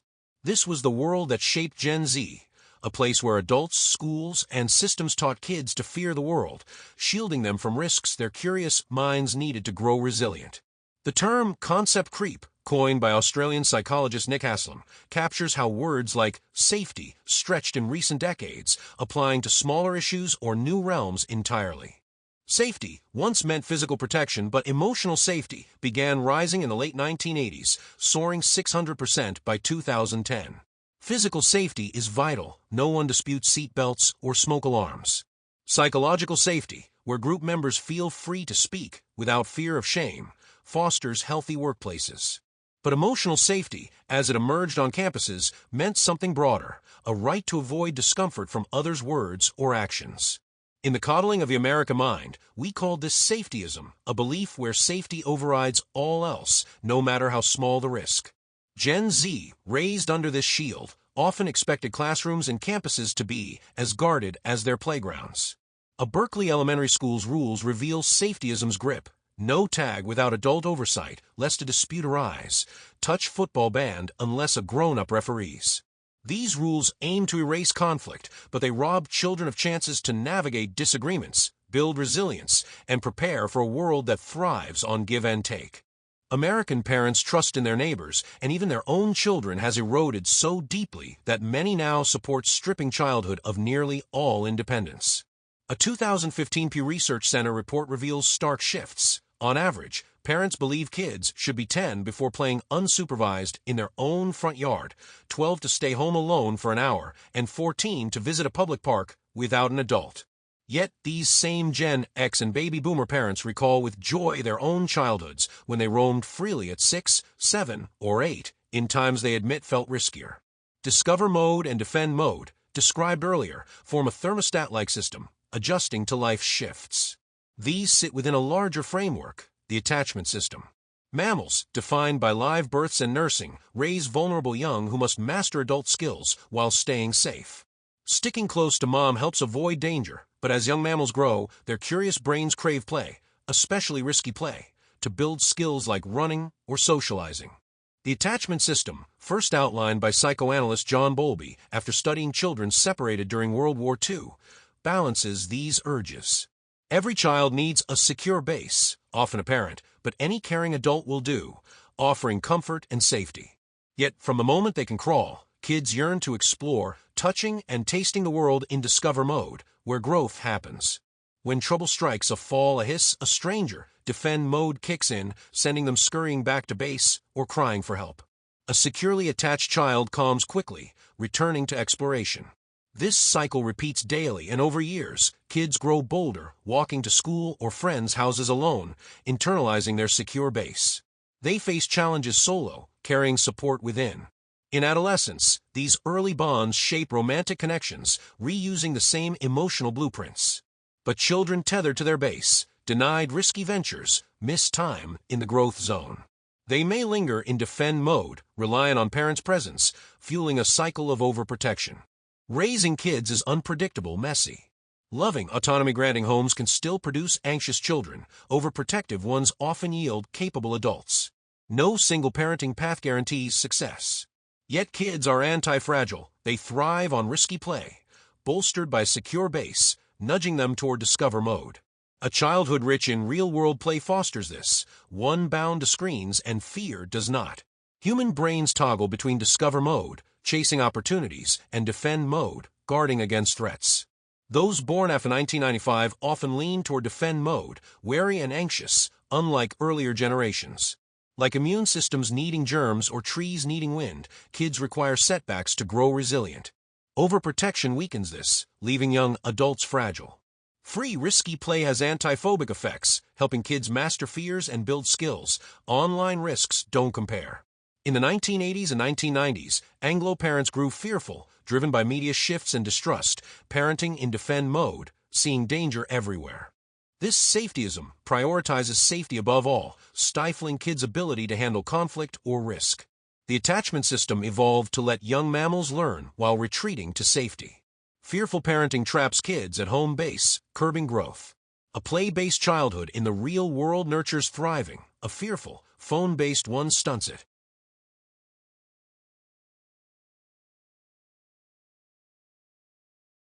Chapter 4. Puberty and the block transition to adulthood. From the ugly duckling to the very hungry caterpillar, we turn to tales of animal transformation to mirror the emotions of watching our children grow. Unlike butterflies, whose metamorphosis unfolds with little external nudge, human minds require the right experiences at the right times to guide the rapid rewiring of the adolescent brain. By age 5, the human brain is 90% of its adult size, brimming with more neurons and synapses than it will ever need. Development isn't about adding more but pruning the unused, leaving only the frequently fired connections. Neurons that fire together wire together. A child immersed in archery, painting, or social media during puberty shapes their brain structure, especially if the activity feels rewarding. This is how culture molds a mind, crafting a young adult who feels American or Japanese, or leans toward discover or defend mode. Another process, myelination, coats neurons' axons in a fatty sheath, speeding signals across long-distance connections. These slow changes trade potential for efficiency, locking the brain into its adult form. Like cement drying, timing matters. Too early, marks vanish. Too late, none stick. Puberty, when pruning and myelination accelerate, is a sensitive period where experiences leave lasting imprints. Adolescence, as Lawrence Steinberg notes, isn't inherently stressful but a time when the brain's plasticity heightens vulnerability. Sustained stressors can tilt teens toward anxiety, depression, or substance abuse, yet this same malleability makes interventions more effective. Puberty's early years, coinciding with cultural learning, demand attention to what kids experience: nutrition, sleep, exercise, and real-world challenges. Humans, like omnivores needing varied nutrients, require diverse social experiences to grow into adaptable adults. Safetyism, by shielding kids from fear, conflict, or exclusion, blocks these. Steinberg clarifies that short-term stressors like a playground spat are beneficial, unlike chronic stress, which harms. Stress follows an inverted U shape. A little builds resilience. Too much, acute or chronic, damages. Since the 1980s, Anglo parents and schools, fearing physical and emotional bruises, banned independent activities like unsupervised football, stifling anti-fragility. Safetyism hit millennials, but Gen Z's mental health plummeted in the 2010s with smartphones' rise. These devices like cuckoo eggs crowd out other experiences, captivating kids for hours, leaving real-world play neglected. Texting with emojis can't match the brain's need for face-to-face cues, eye contact, tone, body language. Video calls are closer but lack embodiment. Rites of passage, universal across cultures, mark shifts in status, especially at puberty. Arnold van Gennep identified 3 phases: separation, transition, and reincorporation. For Apache girls, the sunrise dance begins post-menarche with a girl building a hut, guided by a godmother, symbolizing separation. 4 days of ritual dancing mark transition, followed by joyous reincorporation with feasts. For boys like the Blackfoot, vision quests involve fasting alone, seeking purpose, bonding groups through shared trials. Jewish bar and bat mitzvahs at 13 and 12 task children with reading Torah publicly, a challenging transition to adult duties. Modern secular societies, lacking such rites, may miss something vital. Kids need role models, challenges, and public recognition to grow. Without communal rituals, teens create their own, fraternity hazing, sorority inductions, often cruel, without elder guidance. These reflect a deep need for belonging and transition. To thrive, kids need freedom from blockers like safetyism and smartphones, plus clear paths to adulthood with challenges, milestones, and growing responsibilities. Why do we block the transition to adulthood? Puberty, like a butterfly's chrysalis, transforms the human child, but unlike the caterpillar's secluded metamorphosis, this change unfolds publicly over years. Historically, adults' norms and rituals guided adolescents through this shift. Yet, since the early 20th century, scholars have observed the fading of adolescent rites of passage in modern industrial societies. Today, these rituals linger mainly in religious traditions, Jewish bar, and bat mitzvahs, Latin American quinceañeras for girls turning 15, or Christian confirmation ceremonies. But as religious communities wane in influence, these rites often carry less transformative weight. Even without formal rituals, 20th century secular societies preserve milestones that marked growing freedom and responsibility. For those raised in analog America, 3 age transitions stood out. At 13, you were deemed mature enough to attend PG-13 movies without a parent, a small but thrilling step toward independence. At 16, you could drive in most states. Cars, near sacred to teens, unlocked a world of freedom. You had to prove responsibility to the state and your parents, or risk losing the privilege. At 18, you were an adult. You could enter bars, buy alcohol, or, in many states, cigarettes. You could vote, and if male, register for potential military service. High school graduation, often at 18, marked the end of formal education for many, pushing graduates toward jobs or college, a decisive break from childhood. In the physical world, age mattered. But as life shifted online, its significance dwindled. This migration began with fearful parenting and the erosion of play-based childhoods. By the 1990s, safetyism tightened its grip, and teens engaged less in activities tied to development, driving, working, drinking, or dating, often requiring cars and unsupervised time. Data on U.S. high school seniors shows declines in driver's licenses, alcohol use, paid work, and sexual activity, not starting in the 2010s, but as early as the 1990s, signaling a retreat from real-world rites of passage. As adults curtailed teens' access to the real world, the virtual realm grew ever more alluring. In the 1990s, millennials flocked to home computers, then laptops, with faster internet connections. Age barriers dissolved online. Once kids could navigate a browser, the web was theirs, unrestricted. By the early 2010s, smartphones made this access constant. Unlike movies with PG-13 or R ratings, the internet lacks age gates. Social media platforms like Instagram or TikTok set a nominal age limit of 13, but rarely enforce it. Kids freely game, message strangers, or access pornography, clicking a box to claim they're 18. Online, everyone is ageless, which clashes with adolescents' developmental needs. Fearful parenting and safetyism, intensifying in the 1990s, blocked teens from risky play and real-world milestones like driving or working, replacing them with unfettered internet access. Smartphones, handed to middle schoolers, flooded kids' lives with digital content before puberty, leaving little room for real-world mentors. Customized for clicks and ad revenue, this infinite digital stream, consumed alone, surged during the COVID years of isolation. But it doesn't have to stay this way. A diverse, secular nation may struggle to craft shared rights like the Apache Sunrise Ceremony, but we can agree on nurturing competent, healthy adults. Norms, not laws, could outline steps toward this goal, offering families flexible milestones.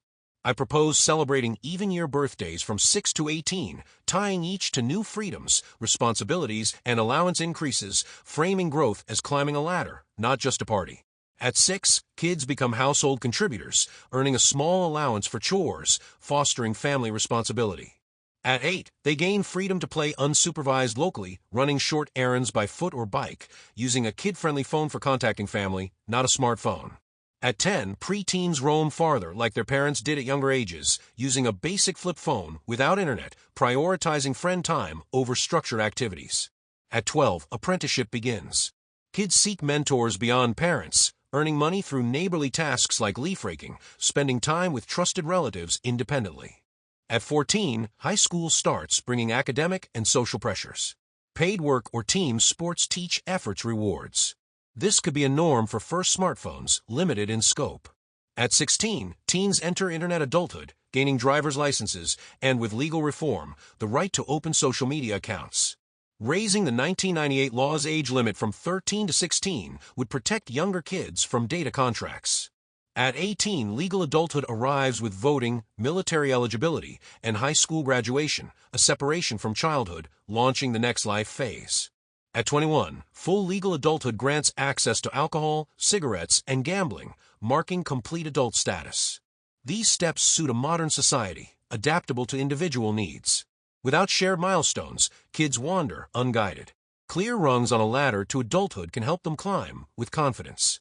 Early puberty is a whirlwind of brain rewiring, rivaled only by infancy. Neural pruning and myelination race forward, shaped by a teen's experiences. We must care about those experiences, not leaving them to strangers or algorithms. Safetyism blocks growth. By treating safety as sacred and shielding kids from all risks, we hinder their ability to conquer anxiety, handle challenges, and become self-reliant, skills vital for healthy adulthood. Smartphones are another barrier. Once in a child's hands, they crowd out real-world experiences, the kind their developing brains crave most. Rites of passage guide adolescents to adulthood through curated experiences. Van Gennep identified 3 phases: separation, transformation, and reincorporation. Western societies have largely abandoned these rites, and the 1990s digital surge erased most milestones, flooding kids with ageless, unrestricted online stimuli. A diverse, secular society like the US or UK could still embrace shared milestones, marking gradual increases in freedoms and responsibilities. This wraps up Part 2, tracing the prelude to the Great Rewiring of Childhood from 2010 to 2015. I've outlined why human childhood thrives on play, and how play-based childhoods began fading before smartphones. Now, Part 3 will explore the shift from basic phones to smartphones in the late 2000s and early 2010s, presenting evidence that the resulting phone-based childhood harms kids far beyond rising mental illness. Part 3. The Great Rewiring. The Rise of the Phone-Based Childhood.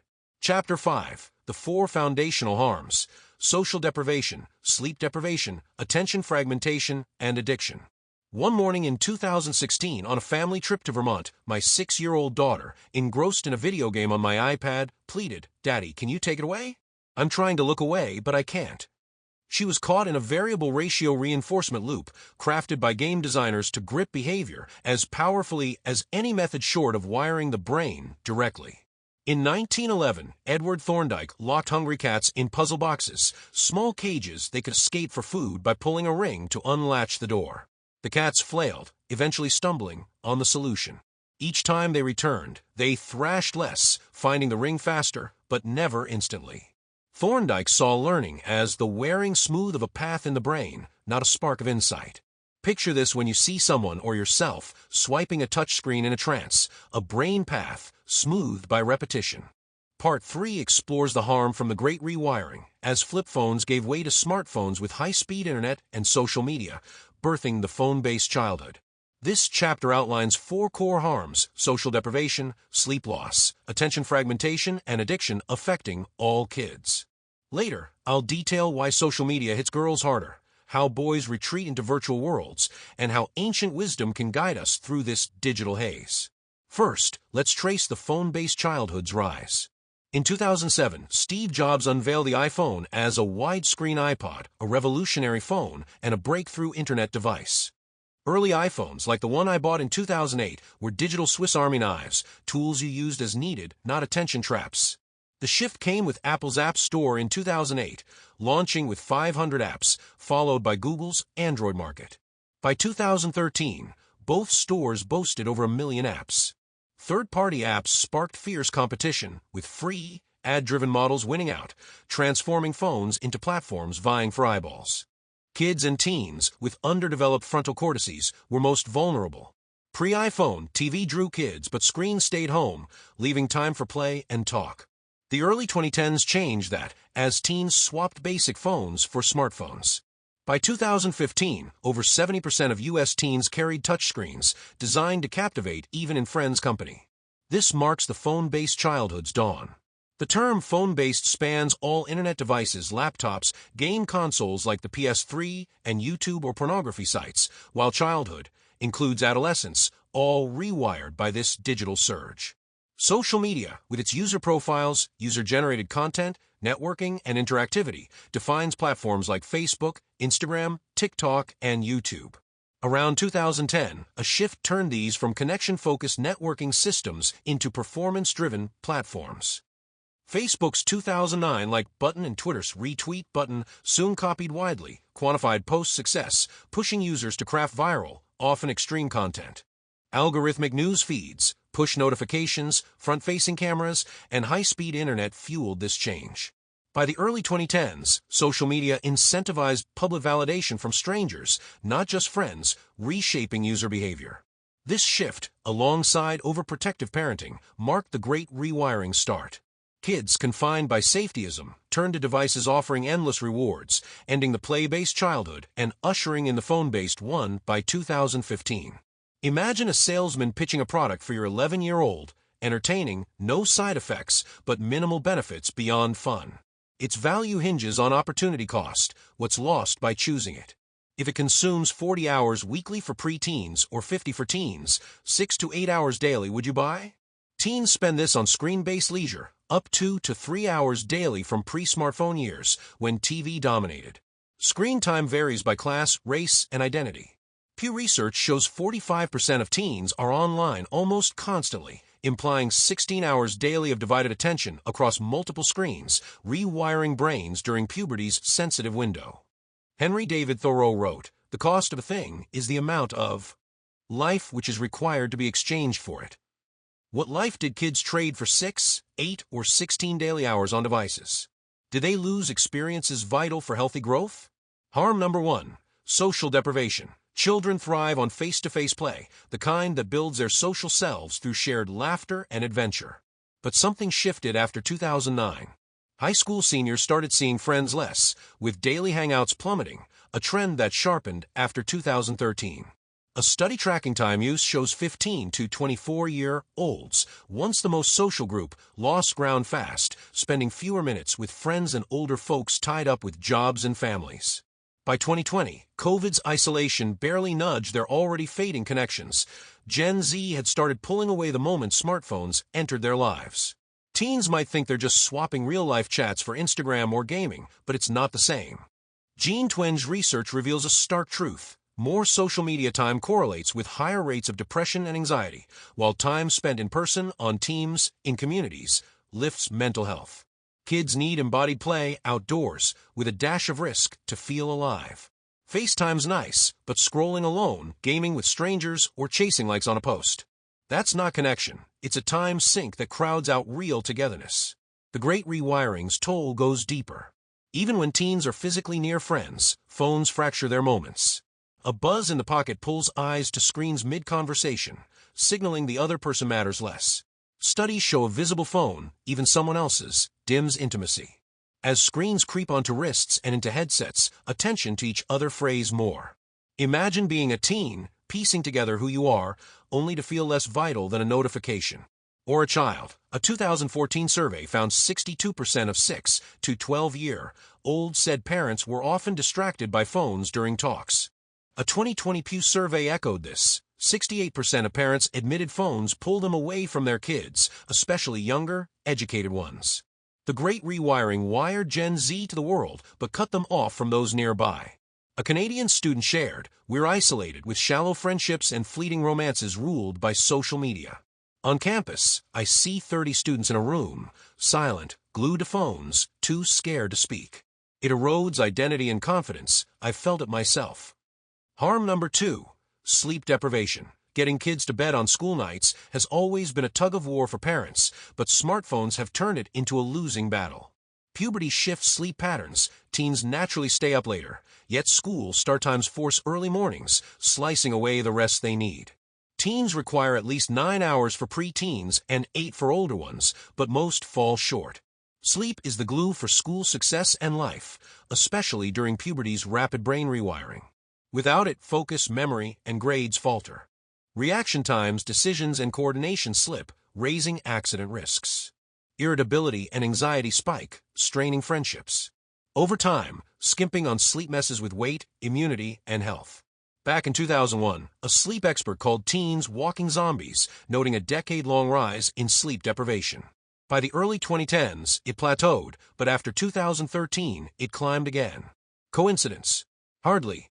Studies tie this surge to the phone-based childhood. A review of 36 studies links heavy social media use to poor sleep and worse mental health, with effects lingering over time.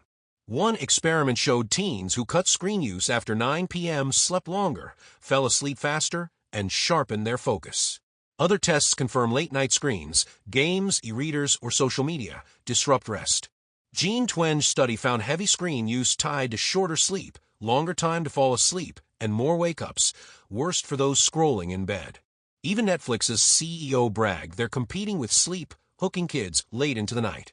The Adolescent Brain Cognitive Development Study, tracking over 11,000 kids since 2016, shows sleep loss fuels depression, aggression, and impulsivity, with stronger effects on girls.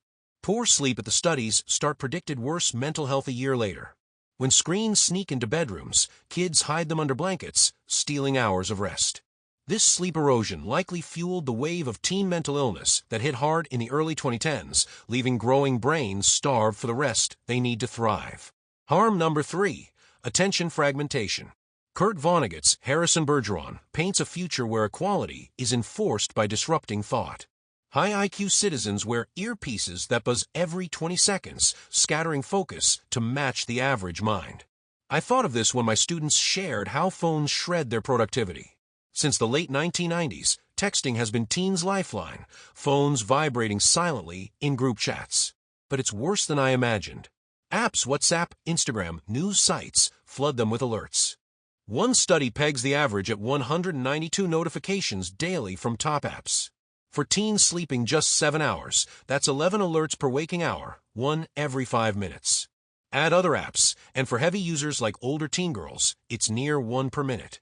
Tech's race for attention has turned Gen Z's reality into Vonnegut's dystopia. William James, in 1890, called attention the taking possession by the mind of one thought, pushing others aside. It's choosing a path and sticking to it, despite tempting detours. Losing that focus lands you in a scatterbrained state. The internet's hyperlinks were bad enough. As Nicholas Carr wrote in The Shallows, morning has lost ability to dive deep into books, now skimming like a jet ski. Smartphones are worse. Each app, each ping, screams for a detour. Adolescents, with immature frontal cortices, are especially vulnerable, drawn to every shiny stimulus, as James noted.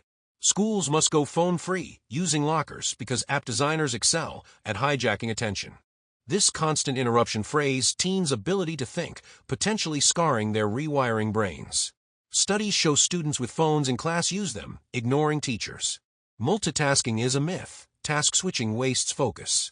Even a phone's presence harms cognition. In one study, college students performed best on memory and math tasks when phones were left outside, worst when visible, with pocketed phones in between. Heavy users suffered most, their cognitive capacity drained by the phone's mere existence. Heavy smartphone use may worsen attention issues, especially in younger teens.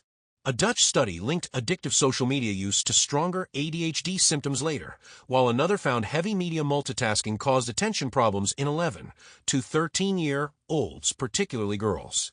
Executive function, planning, self-control, focus develops slowly, rooted in the frontal cortex, the last to mature. A phone-based childhood disrupts this, especially for heavy users, where addiction plays a role, scattering attention and stunting growth. Harm number 4, addiction. When my 6-year-old couldn't tear her eyes from my iPad, her brain was caught in a trap. Edward Thorndike didn't know about dopamine, but he sensed small pleasures carved paths in the mind. Today, we know actions sparking good outcomes, like achieving a goal, release dopamine, the neurotransmitter tied to pleasure and craving. It feels great, but it's not a calm reward. It's a spark shouting, more. A potato chips dopamine hit makes you crave another. Slot machines, video games, social media, they all work the same, pulling users to spend hours beyond intent. Behavioral addictions, like to Instagram or Fortnite, differ from chemical ones but share dopamine's grip, leaving kids, like my daughter, feeling powerless. App designers craft this deliberately, using every psychological trick to hook users like gamblers. Most teens aren't addicted, but their desires are manipulated. B.J. Fogg's 2002 book Persuasive Technology taught how to apply behaviorist animal training techniques to humans, influencing students like Instagram's co-founder Mike Krieger. Apps hook kids via a 4-step loop outlined in Nir Eyal's hooked model. Take a 12-year-old girl studying photosynthesis. Step 1. A notification pings. Someone commented on her post, an off-ramp from homework. Step 2. She taps it, drawn by past rewards. Step 3. A variable reward awaits, maybe praise, maybe nothing. Variable rewards, like a rat pressing a lever for random treats, drive the strongest habits. Dopamine surges as she anticipates the next hit, scrolling endlessly with no signal to stop. Step 4. Investment. She's pour herself into her profile, photos, and connections, making Instagram matter deeply. Soon, external triggers aren't needed. A thought, did anyone like my post? Sparks craving, pulling her back. Disappointment fuels more scrolling, chasing any reward. An hour later, she's back to studying, drained. This loop, rooted in B.F. Skinner's operant conditioning, hooks users when internal triggers take over. The 2021 Facebook files, leaked by Frances Haugen, reveal Facebook's intent to hook teens. A presentation, the power of identities, targeted engaging younger users, citing teens' immature frontal cortices and reward-driven temporal lobes. It mapped a loop to keep teens glued with rewards and novelty, not to protect them, but to maximize engagement. This deliberate design fuels addiction, rewiring young brains in ways that echo Thorndike's smooth paths with lasting costs. Harm number 4, addiction in Dopamine Nation. Stanford addiction expert Anna Lemke describes how addiction grips her patients, whether hooked on drugs like heroin or behaviors like gambling or social media. By the 2010s, she saw more teens with digital addictions who, like drug addicts, felt nothing feels good anymore without their screens. The brain, flooded with dopamine from prolonged use, adapts by downregulating dopamine transmission to maintain balance. This forces users to chase bigger doses for the same pleasure. When not using, the brain enters a dopamine deficit, making ordinary life dull or painful. Only the drug, be it a game or an app, brings relief. Withdrawal, which can last weeks until the brain resets, brings anxiety, irritability, insomnia, and dysphoria, a heavy unease. These mirror what heavy teen users feel when cut off from phones or consoles, matching symptoms of internet gaming disorder. This addiction amplifies the other harms. Addicted teens struggle to sleep, not just because screens compete with bedtime, but because blue light from close-up screens signals the brain to halt melatonin, mimicking morning. Even brief nighttime wake-ups turn into scrolling sessions for the addicted. Lemke calls the smartphone a modern-day hypodermic needle, pumping digital dopamine 24/7. Unlike 1990s computers, which stayed home, smartphones go everywhere, making the Great Rewiring's impact sudden and severe in the early 2010s. Picture a sleep-deprived, anxious, irritable teen at school, phone in hand. Lunch and breaks go to social media, not real conversations, deepening her isolation. At home, studying with a phone face-up, her fragmented attention, already strained by poor sleep and anxiety, flips between homework and notifications. She's trapped in William James's scatterbrain state. Smartphones, wielding variable ratio reinforcement like slot machines, train kids' brains during puberty's sensitive rewiring, carving deep, addictive pathways.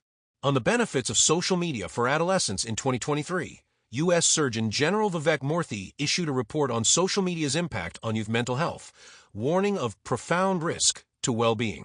He noted potential benefits. Social media can foster community, connect kids with shared identities or interests, offer information, and enable self-expression. Online friendships provide social support, especially for marginalized groups like racial or sexual minorities, buffering stress. Surveys back this. Pew's 2023 report found 58% of teens feel more accepted on social media, 71% see it as creative, and 80% feel closer to friends. Common Sense Media's 2023 survey showed 73% of girls have daily fun on TikTok, with 34% saying life would be worse without it, and 63% enjoy Instagram daily, with 21% valuing its presence. These platforms entertain, like TV did for past generations, and offer unique support for groups like LGBTQ youth or those with autism, easing real-world exclusion. But unlike the robust evidence of harm, correlational, longitudinal, and experimental, proof of mental health benefits from heavy or long-term social media use is scarce. No global happiness wave surged in 2013 with Instagram's rise. Teens report connection, but rising loneliness suggests it's a pale substitute for real-world bonds. Skepticism grows when benefits are conflated with the broader internet. During COVID, people praised social media for connection, but kids could have used phones, Zoom, FaceTime, or even visited friends. Information abounds on Google, Wikipedia, or YouTube without social media's risks. Marginalized groups, often cited as beneficiaries, face disproportionate harm. LGBTQ girls are twice as likely to see suicide or eating disorder content per Common Sense Media. Pew's 2022 report noted Black teens face double the online abuse of white or Hispanic peers, and low-income teens report more physical threats online. Age matters too. Benefits may suit older teens, but do 12-year-olds need TikTok to connect when they can see friends in person? Enforcing the current age, 13 minimum for social media accounts, is a no-brainer. Social media isn't the internet, smartphones aren't laptops, and 2006 Facebook isn't 2024 TikTok. Preteens face greater risks than older teens. The Great Rewiring, swapping play-based childhood for phone-based, drives the global teen mental health crisis. Unrestricted access to everything, everywhere, at any age, has been catastrophic, despite a few upsides. We must tailor access by age and device to protect kids' growing minds.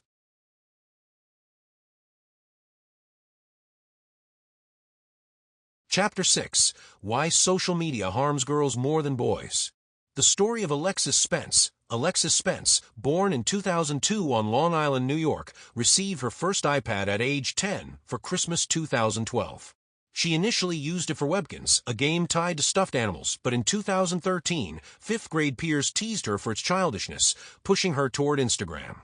Her tech-cautious parents banned screens in bedrooms, restricted her to a shared living room computer, and vetted her iPad apps, denying Instagram. Yet Alexis, like many kids, outsmarted the rules. At 11, she opened an Instagram account by claiming she was 13, downloading and deleting the app to evade detection. She learned from peers to disguise it under a calculator icon, later creating secret secondary accounts when her parents began monitoring her primary one. Initially, Instagram thrilled her. In November 2013, she journaled, "On Instagram, I reach 127 followers. Yeah, let's put it this way, if I was happy and excited for 10 followers, then this is just amazing." But within months, her mental health cratered, showing depression signs. By April 2015, at 12, she drew a haunting image of herself bombarded by words like worthless, die, ugly, stupid, and kill yourself from her devices. Instagram's algorithms shifted her feed from fitness to model photos, dieting tips, and pro-anorexia content. By 8th grade, she was hospitalized for anorexia and depression, battling both through her teens. Now 21, Alexis works as an emergency medical technician, though eating disorders persist. Her parents' lawsuit against Meta, which I reviewed before speaking with Alexis, and her mother, details the platform's harm to their daughter without their consent.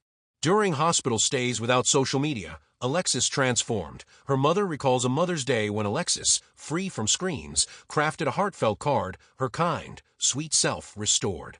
One withdrawal episode saw her punch a wall, but extended breaks brought her back. Why does social media grip girls so fiercely, pulling them in and often breaking them with depression, anxiety, eating disorders, and suicidal thoughts? The shift from basic phones to smartphones in the early 2010s amplified digital engagement and the four foundational harms: social deprivation, sleep loss, attention fragmentation, and addiction.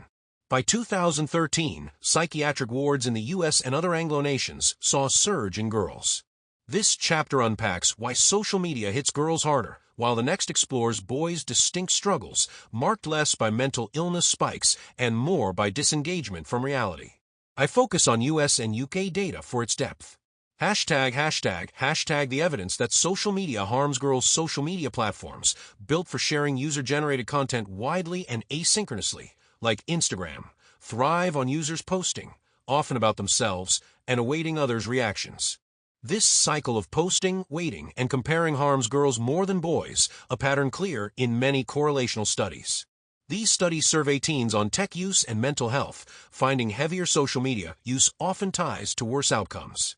Some studies, like one equating digital media's harm to eating potatoes, found near zero effects. But when Jean Twenge and I reanalyzed those datasets, focusing on social media and girls specifically, we uncovered stronger links akin to binge drinking or marijuana use. Heavy social media use consistently correlates with mental illness in girls, a signal diluted in studies lumping all teens or tech together.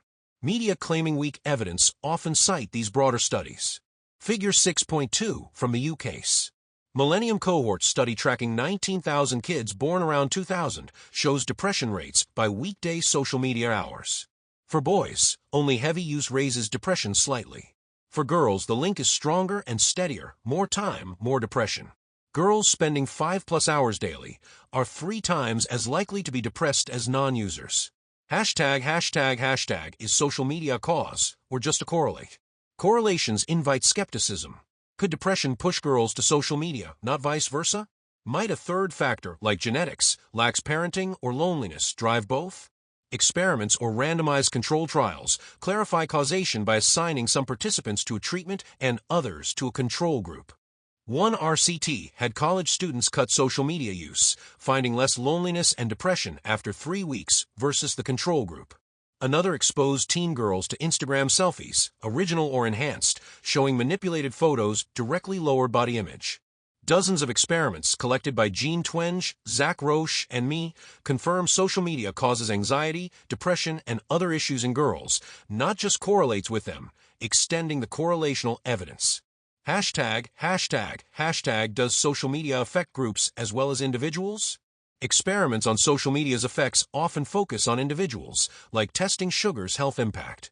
If 100 teens cut sugar for 3 months, do they fare better than a control group? But social media isn't like sugar, it reshapes entire communities.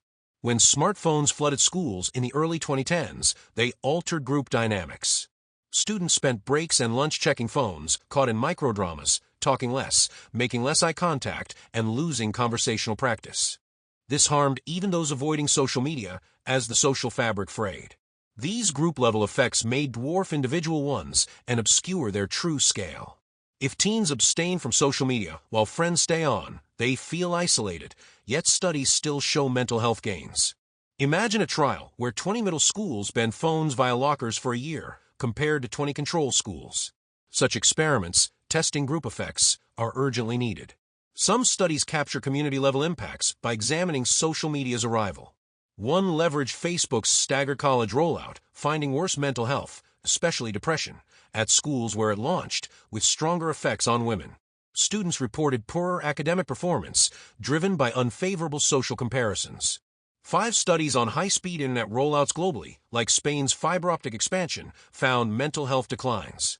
In Spain, high-speed internet increased girls' addictive internet use, cut sleep, homework, and family time, and raised hospital diagnoses for mental health issues, effects absent in boys.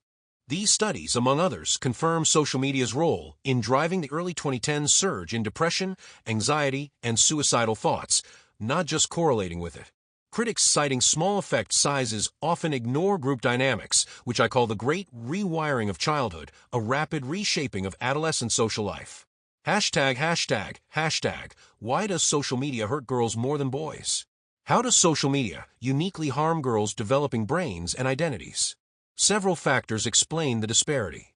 Hashtag, girls use social media more than boys in the early 2010s. Smartphones pulled both genders online, but their habits diverged. Boys leaned toward YouTube, Reddit, and multiplayer video games, while girls flocked to visually oriented platforms like Instagram, Snapchat, Pinterest, and Tumblr. A 2017 UK study had teens rate platforms' effects on well-being, including anxiety, loneliness, body image, and sleep. Instagram scored worst, followed by Snapchat. YouTube was the only platform with a positive rating. These visual platforms, built on Facebook's model, maximize user time to harvest data and add revenue. Figure 6.3 shows U.S. high schoolers spending over 40 hours weekly on social media, equivalent to a full-time job alongside school. By 2015, 1 in 7 girls hit this level, a feat nearly impossible before smartphones. Pre-2010 data, if available, would likely show near zero rates, as pocket internet wasn't yet widespread. Girls' heavier use of the most harmful platforms, even if boys and girls were psychologically identical, would predict larger mental health declines for girls. Hashtag, does social media affect groups as well as individuals? The psychological differences between girls and boys amplify social media's impact on girls, as their core developmental needs are more easily exploited by platforms like Instagram, while boys' needs are more vulnerable to video game companies. Hashtag, agency and communion. While girls and boys share most psychological traits, as noted in introductory psychology texts, key differences emerge consistently across cultures and time. One critical distinction is between agency and communion. Agency drives individuation, emphasizing efficiency, competence, and assertiveness. Communion seeks integration into social groups through caring, cooperation, and empathy. Both motives shape identity development in adolescence, balancing personal skills with group belonging. Research shows boys lean toward agency, while girls prioritize communion, though these gaps have narrowed, suggesting cultural influences. Early play patterns, seen in children and even other primates, hint at biological roots. Regardless of origin, tech companies exploit these differences. Social media promises to fulfill girls' communion needs with connection, but often undermines them, hooking users by design.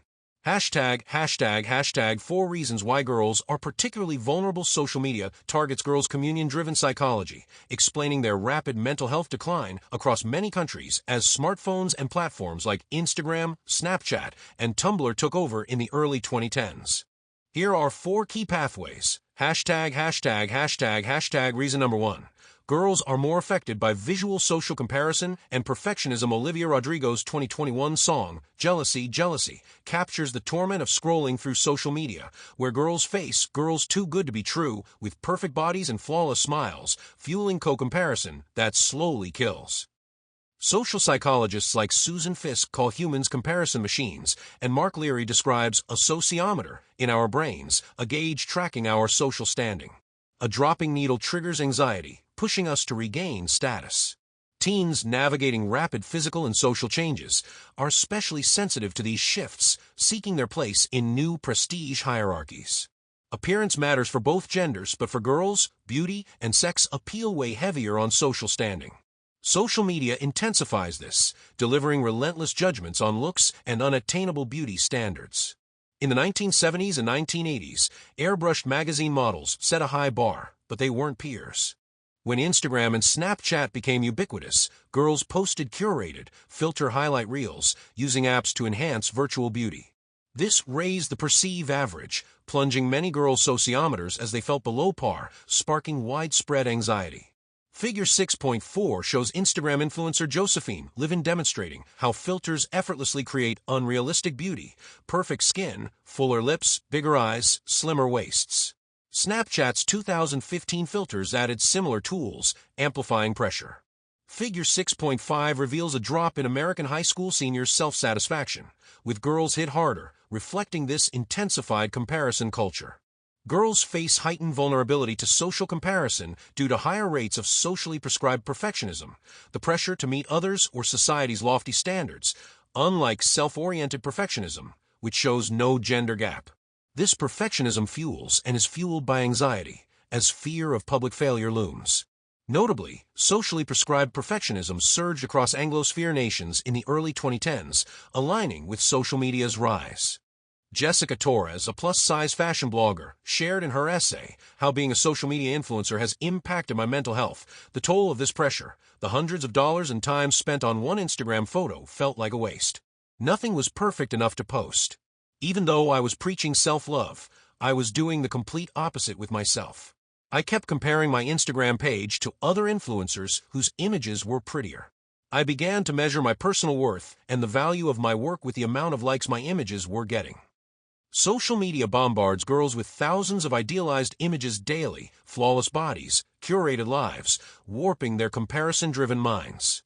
A French study exposed young women to subliminal images of either very thin or average-sized women. Those shown thin models reported heightened body anxiety, despite not consciously registering the images.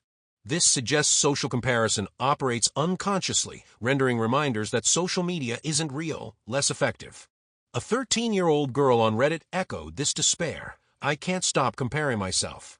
It came to a point where I want to kill myself because I don't want to look like this, and no matter what I try, I'm still feel ugly. I constantly cry about this. It probably started when I was 10, I'm now 13. Back when I was 10, I found a girl on TikTok and basically became obsessed with her. She was literally perfect, and I remember being unimaginably envious of her. Throughout my preteen years, I became obsessed with other pretty girls. While striving for excellence can spur skill development, social media algorithms exploit girls' desires for socially defined beauty, often equating it with thinness. Platforms like Instagram and TikTok flood feeds with images of emaciated women if users engage with weight loss, beauty, or even healthy eating content. The Center for Countering Digital Hate found that TikTok served tens of thousands of weight loss videos, including extreme diet promotions like the Corpse Bride or water-only diets, to fake accounts registered as 13-year-old girls. This mirrors Alexis Spence's experience on Instagram in 2012. Facebook's internal study, leaked by whistleblower Frances Haugen, confirmed Instagram's harm. Teens blame Instagram for increases in the rate of anxiety and depression. This reaction was unprompted and consistent across all groups. It highlighted Instagram's focus on body and lifestyle, worsening social comparison compared to Snapchat's face-centric filters. Hashtag satisfied with one's self-figure 6.5. The sociometer plunge of 2012. % of U.S. students who said they were satisfied with themselves. Hashtag reason number 2. Girls' aggression is more relational. Boys have historically been seen as more aggressive, particularly in physical violence and threats, which align with their agency-driven interests in sports, fighting, and war narratives. Boys often establish social hierarchies through dominance or insult trading without fear of physical retaliation. Girls, however, with stronger communion motives, wield aggression relationally, targeting relationships to inflict harm, spreading gossip, alienating friends, or devaluing a peer's social worth. Research shows girls surpass boys in indirect aggression during late childhood and adolescence. A girl's falling sociometer, signaling a loss of social value, spikes anxiety, and if severe, can lead to depression or suicidal thoughts. For ostracized teens, social exclusion feels like a living hell, making physical death seem like an escape from pain. As teens moved online, bullying transformed. A 1998-2017 review found face-to-face bullying dropped for boys but rose for girls, especially younger adolescents. A 2006-2012 study of 16,000 Massachusetts high schoolers saw no rise in girls' in-person bullying, but cyberbullying soared, while boys' bullying declined. U.S. surveys from 2011-2019 show cyberbullying rates held steady, affecting 1 in 5 high school girls annually, double the rate for boys. The online shift made harassment a constant in girls' lives. Social media's design amplifies relational aggression. Anonymous profiles enable trolling and reputation sabotage, often beyond parents' or teachers' reach. Smartphones carry bullies into bathrooms, bedrooms, and beyond. A 2018 Atlantic article by Taylor Lorenz detailed 13-year-old Mary's ordeal. After making the cheer team, a former friend used Instagram group chats, like everyone in the class but Mary, to trash her, triggering Mary's first panic attacks. Social media's viral potential heightens girls' fear of missteps, as any error can spread instantly and linger indefinitely. This fuels insecurity, shifting girls from discover mode to defend mode. Freya India, a Gen Z British writer, noted in her essay, "Social media is not just making girls depressed, it's making us bitchy too. How platforms enable anonymous Instagram hate pages, teenage cancel culture campaigns, and passive-aggressive tactics like subtweets, soft blocks, read receipts, or tagging in unflattering photos." The early 2010s phone-based shift intensified relational aggression during puberty's already fragile social transition, making close friendships harder to maintain and status battles more public. Tragically, some adolescent girls' suicides have been tied to bullying on platforms like Ask.fm and NGL, designed to foster anonymous, often cruel feedback. Reason number 3. Girls more easily share emotions and disorders. We all know our close friends can affect how we feel. But what's more surprising is that even our friends' friends can influence our emotions. Sociologist Nicholas Christakis and political scientist James Fowler studied this using decades of data from the Framingham Heart Study. Though the study focused on heart health, they used it to track how emotions move through a community over time. What they discovered was powerful. Happiness tends to come in clusters. And this wasn't just because happy people sought each other out. When one person became happier, it increased the odds that their friends became happier too, even their friends' friends, and even their friends' friends' friends. Happiness, it turns out, spreads like sunlight through social networks. Later, with psychiatrist James Rosenquist, the same researchers looked at whether negative emotions like depression spread the same way. They found 2 striking things. First, negative emotions spread more strongly than positive ones. Depression was even more contagious than happiness. Second, depression spread only from women. When a woman became depressed, it greatly raised the chances that her close friends, male or female, would also experience depression. But when a man became depressed, his emotional state didn't ripple outward. The researchers guessed this was because women tend to be more open about their emotions and more likely to talk about how they feel. When men spend time together, they're often doing things side by side, not sharing inner experiences. The Framingham study ended just before the rise of social media. So what happens when teens, especially girls, become more tightly connected than any group in the Framingham study ever was? If negative emotions spread more easily, and if girls are more expressive, then once girls joined Instagram and other sharing platforms around 2012, we might expect a surge in depression and anxiety. And that's what happened. As discussed earlier, girls' depression rates spiked in the early 2010s. So did self-harm and psychiatric hospitalizations. But depression isn't the only disorder that spreads through networks. In 1997, Leslie Boss at the CDC reviewed outbreaks of sociogenic illness, conditions driven by social rather than biological forces. She found 2 recurring types, an anxiety variant with symptoms like dizziness and fainting, and a motor variant that included things like hysterical dancing or convulsions, episodes sometimes called dancing plagues in medieval Europe. These conditions typically affected adolescent girls more than any other group and often followed a shared stressor in the community. Boss noted these illnesses usually spread through direct social contact, but she warned that mass media, and now the internet, could accelerate their spread. And she was right. As teens flocked to image-based and video-based platforms like TikTok and YouTube, they created new pathways for these socially spread illnesses. Since then, rates of anxiety and depression have surged, especially among girls. Emotional contagion is one explanation, but there's another: prestige bias. It's our tendency to copy the most popular people in a group. On social media, being extreme can bring more attention. That means teens might learn to present more intense symptoms to gain approval, a process called audience capture. Once many in a group adopt a behavior, conformity bias kicks in, everyone begins to follow. The COVID pandemic and lockdowns magnified these effects. Teens spent even more time on TikTok, which encouraged them to copy trends. While dancing videos went viral, so did videos about mental health struggles. TikTok's algorithm, tuned to user interests, pushed more of the same content, often in exaggerated forms. By August 2023, hashtag mental health videos had over 100 billion views, and hashtag trauma had over 25 billion. In Germany, psychiatrists noticed a rise in young people showing up at clinics saying they had Tourette's syndrome, a disorder mostly seen in boys, usually emerging before age 10. But the cases they saw were mostly teenage girls, with no history of the condition. And their symptoms, such as yelling flying sharks or beans, matched those of popular influencers with Tourette's on YouTube and TikTok.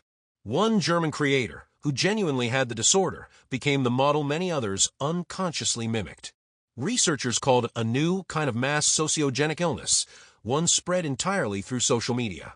Even though Tourette's mainly affects boys, this version spread faster among girls.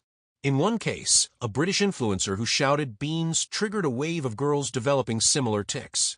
Doctors now recommend getting off social media as part of treatment. Other conditions appear to be spreading similarly, particularly those featured in popular video posts. Dissociative identity disorder, once rare and known as multiple personality disorder, is one. People with DID say they have different alters within them, often with different traits, even genders or ages. Since TikTok rose to prominence, more adolescent girls have begun identifying with this condition. Some influencers describing themselves as systems of many alters have gathered millions of followers. Hashtags related to DID now have billions of views. Naomi Torres-Mackey, head of research at the Mental Health Coalition, said it plainly, "All of a sudden, all of my adolescent patients think that they have. And they don't." Another trend may involve gender dysphoria, a condition where a person feels psychological distress because their gender identity doesn't match their biological sex. Though trans people have always existed, in the past decade referrals for gender dysphoria have risen sharply, especially among natal females in Gen Z. While some of this rise likely reflects progress in visibility and acceptance, other patterns raise questions. Gender dysphoria is now showing up in social clusters among friend groups. Some parents and detransitioners say social media played a key role, and many of these young people showed no early signs of gender-related distress in childhood. These patterns suggest that social influence and sociogenic spread could be playing a role. In online spaces, girls face greater risks and pressures than boys. While it's rare for adult women to pursue boys online, girls, especially teens and preteens, often attract inappropriate attention. Evolutionary psychologist David Buss points out that deep-rooted behavioral tendencies can sometimes lead men to misuse their influence in the pursuit of connection, especially with younger people. This pattern becomes visible in digital spaces where boundaries are often blurred. Many girls find themselves approached by adults online far more often than boys do. These interactions often begin with something as simple as a friend request. In her book American Girls, journalist Nancy Jo Sales followed the lives of teen girls navigating the internet. One student explained that the need for validation, more friends, more likes, more followers, can push girls to connect with people they don't know, leading to dangerous consequences. But it's not only strangers. Inside schools, girls are pressured by peers too. Boys sometimes ask them to send private photos, and if they refuse, they're teased. If they agree, they risk being judged or having their images shared without consent. Girls spoke of the emotional toll, how even their silence or resistance can bring shame. And when their images do get shared, it often triggers ongoing harassment. Meanwhile, boys who engage in the same behaviors often avoid consequences or even treat it like a way to gain attention. Apps like Snapchat and Instagram become high-stakes spaces where girls must be constantly alert to strangers and to classmates alike. The need to be online brings stress, and for many girls, this digital pressure correlates with rising levels of anxiety that began spiking in the early 2010s. At the same time, social media increases the number of social connections teens manage while weakening their depth. Writer Freddie DeBoer noted how spreading your energy across too many connections leaves little for meaningful relationships. Online interaction may scratch the surface of our social urges, but it doesn't truly satisfy them. Instead, it leaves users feeling emotionally empty. When smartphones became widespread in the early 2010s, both boys and girls saw a massive jump in the number of people they were in contact with, and in the amount of time it took to maintain those ties. Things like Snapchat streaks became daily rituals, even among people who weren't close. But this flood of shallow interactions diluted deeper bonds.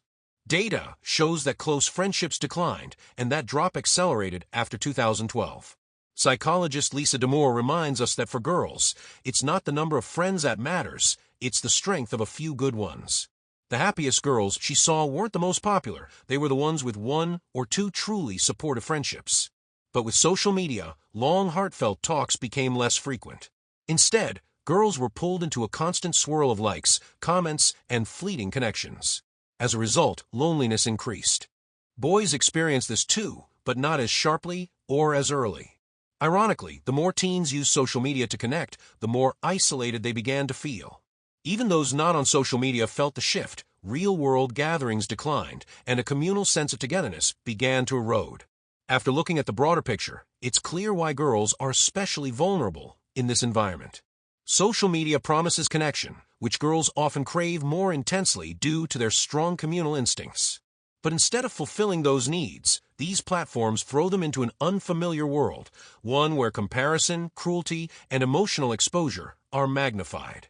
Girls endure far more social judgment than their ancestors ever did. They're more open to sharing emotions, which also leaves them more vulnerable.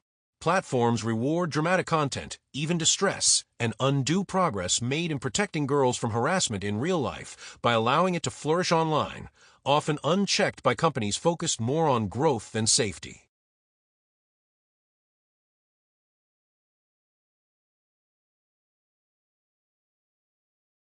Chapter 7. What is happening to boys?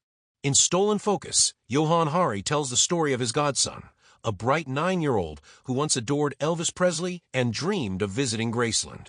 Haidt promised to take him. But 6 years later, when Haidt returned to see him, the boy had become someone else. He was glued to screens from morning until night, switching between his phone, chatting endlessly on WhatsApp and Facebook, and drifting through a haze of YouTube videos and explicit content on his iPad. The boy Haidt remembered, the one who sang Viva Las Vegas with joy, was still there, but only in flashes. Most of the time, he seemed scattered, his attention bouncing so quickly that any serious or still moment couldn't reach him. He talked in short bursts, shifting subjects or reaching back to his screen before any real connection could form. It was like watching someone live at the speed of Snapchat, always in motion, never grounded. Haidt's godson may have been an extreme case, but not a rare one. Many parents have shared similar stories, especially about boys. Chris, a young man who helped finalize this book, opened up about his own experience. He started using video games and watching pornography in elementary school. It wasn't casual, it took over. Nearly every free moment was spent gaming or scrolling, leaving little time for real-life friendships, sleep, or even school. Dating was pushed aside. With effort and support from his loved ones, Chris eventually found balance in college. He still looks back on gaming fondly. It brought him joy, but he also recognizes what it cost him. He talks about what was lost, time with friends, conversations, shared experiences. Now he notices the gaps. Meeting people can feel awkward. Talking doesn't come naturally. His understanding of the world, politics, sports, everyday culture feels thin. He compares himself to an operating system that runs but lacks depth. Boys, it turns out, have taken a different route through what's been called the Great Rewiring. Girls have traditionally shown higher rates of internalizing struggles, like anxiety and depression, and when life shifted onto smartphones, that gap only widened. If we look just at mental health data, it might seem like girls have suffered more. But the story for boys is different. Since the early 2010s, boys have been facing rising rates of depression and anxiety, though they still trail behind girls in these statistics.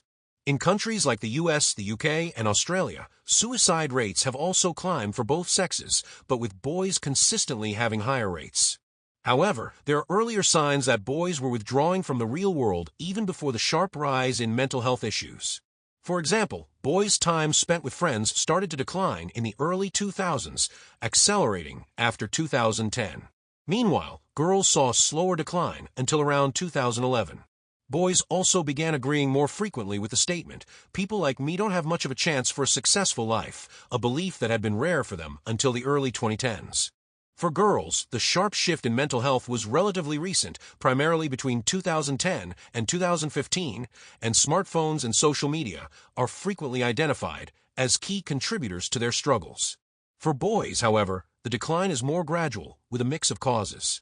While it's unclear what specific technologies have had the most impact, one thing is certain: a growing disconnection from the real world and a deeper immersion in the virtual one became more pronounced when smartphones became ubiquitous.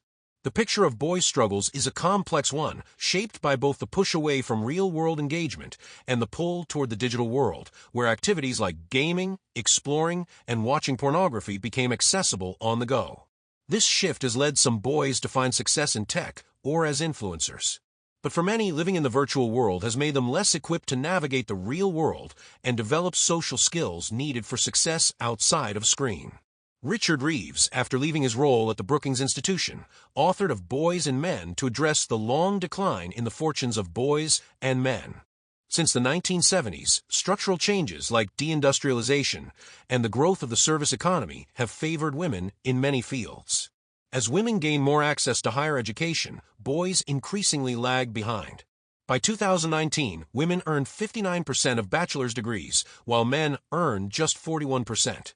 At every educational level, boys face greater challenges, lower grades, higher rates of ADHD, and greater likelihood of expulsion.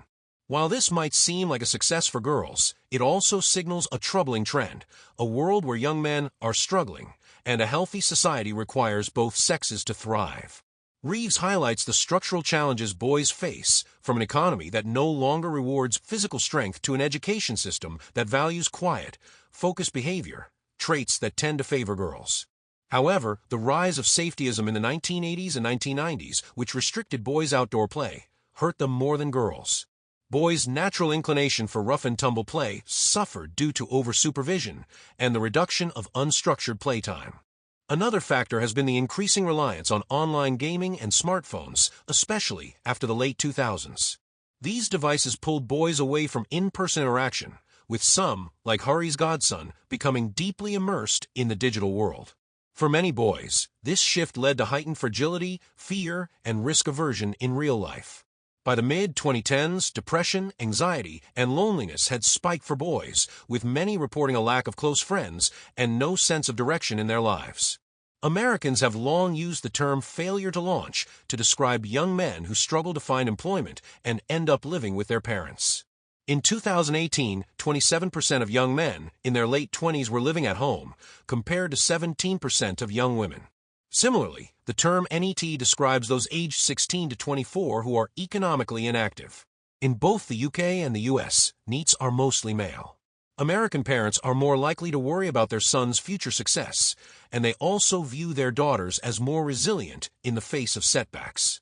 This issue isn't limited to the US. Japan has seen a similar phenomenon, with young men retreating into their childhood bedrooms during the 1990s economic decline. These young men, known as hikikomori, isolate themselves, living like hermits and emerging only at odd hours. The internet, however, allowed them to satisfy their needs for connection and purpose without facing the anxieties of the outside world. Today, young men in America and elsewhere are increasingly identifying as hikikomori or NEETs, discussing their lifestyles in online communities. Luca, a Reddit user, exemplifies this trend. He retreated to his room at age 12 due to anxiety and has since spent his days playing video games and surfing the web. For him, his room is not a prison but a place of freedom. His worldview is shaped by the online world, where he experiences social connection, games, and even sex, all without facing the challenges of real life. A childhood devoid of risk is another factor contributing to boys' struggles. Many members of Gen Z are growing up in a world with too much supervision and too little risk. This has a disproportionate effect on boys. Traditionally, boys have exhibited higher rates of externalizing behaviors, such as violence and substance abuse, while girls tend to internalize their struggles. However, around 2010, both sexes began to shift toward patterns of internalizing behaviors. Boys, in particular, are showing signs of emotional distress that were once more common in girls. By 2017, boys' responses mirrored those of girls in the 1990s. One of the most notable characteristics of Gen Z is their reduced engagement in risky behaviors. They drink less alcohol, have fewer car accidents, and get fewer speeding tickets. While these are positive trends, there's concern that these changes may not reflect increased wisdom, but rather a withdrawal from the physical world. Gen Z may be avoiding both healthy and unhealthy risks, which could be preventing them from learning how to manage risks in real life. Boys are not just changing how they talk or think about risk, they are truly taking fewer risks. If we look at hospitalizations for unintentional injuries, particularly before 2010, we see that males aged 10 to 19 and in their 20s had hospitalization rates much higher than females, mainly because they took more risks. But something changed in the 21st century. Injury rates for young men started to decline slowly in the 2000s and then accelerated after 2012. By 2019, adolescent boys were less likely to be injured than girls had been in 2010. Even more striking, a national study showed that fall-related fractures decreased significantly among boys aged 10 to 14 after 2009, indicating they were no longer doing activities like bike jumps or tree climbing. What changed for boys? Why have they pulled away from real-world risks, and why did these trends accelerate after 2010? A clue comes from the decline in boys' externalizing attitudes, which happened in two phases, a slow decline in the late 1990s and a faster one after 2010. This pattern also shows up in boys' hospitalizations for injury, which declined slowly in the 2000s and more rapidly in the 2010s. Meanwhile, girls only started showing similar changes around the same time. This shift may be tied to several factors: the rise of safetyism in the 1980s and 1990s, a cultural decline in the value placed on traditionally masculine traits, and the growing popularity of online gaming and smartphones. These forces pushed boys away from real-world risks and into virtual spaces, contributing to their mental health crisis. As boys found fewer opportunities for risky play and unsupervised adventures in the increasingly overprotective real world, they turned to the virtual world, where they could build agency and friendships. The story begins in the 1970s with early arcade games like Pong and home computers, which were more appealing to boys than girls. The 1990s saw the internet open to the public, with browsers like Mosaic and AltaVista, as well as the development of 3D graphics and games like Doom.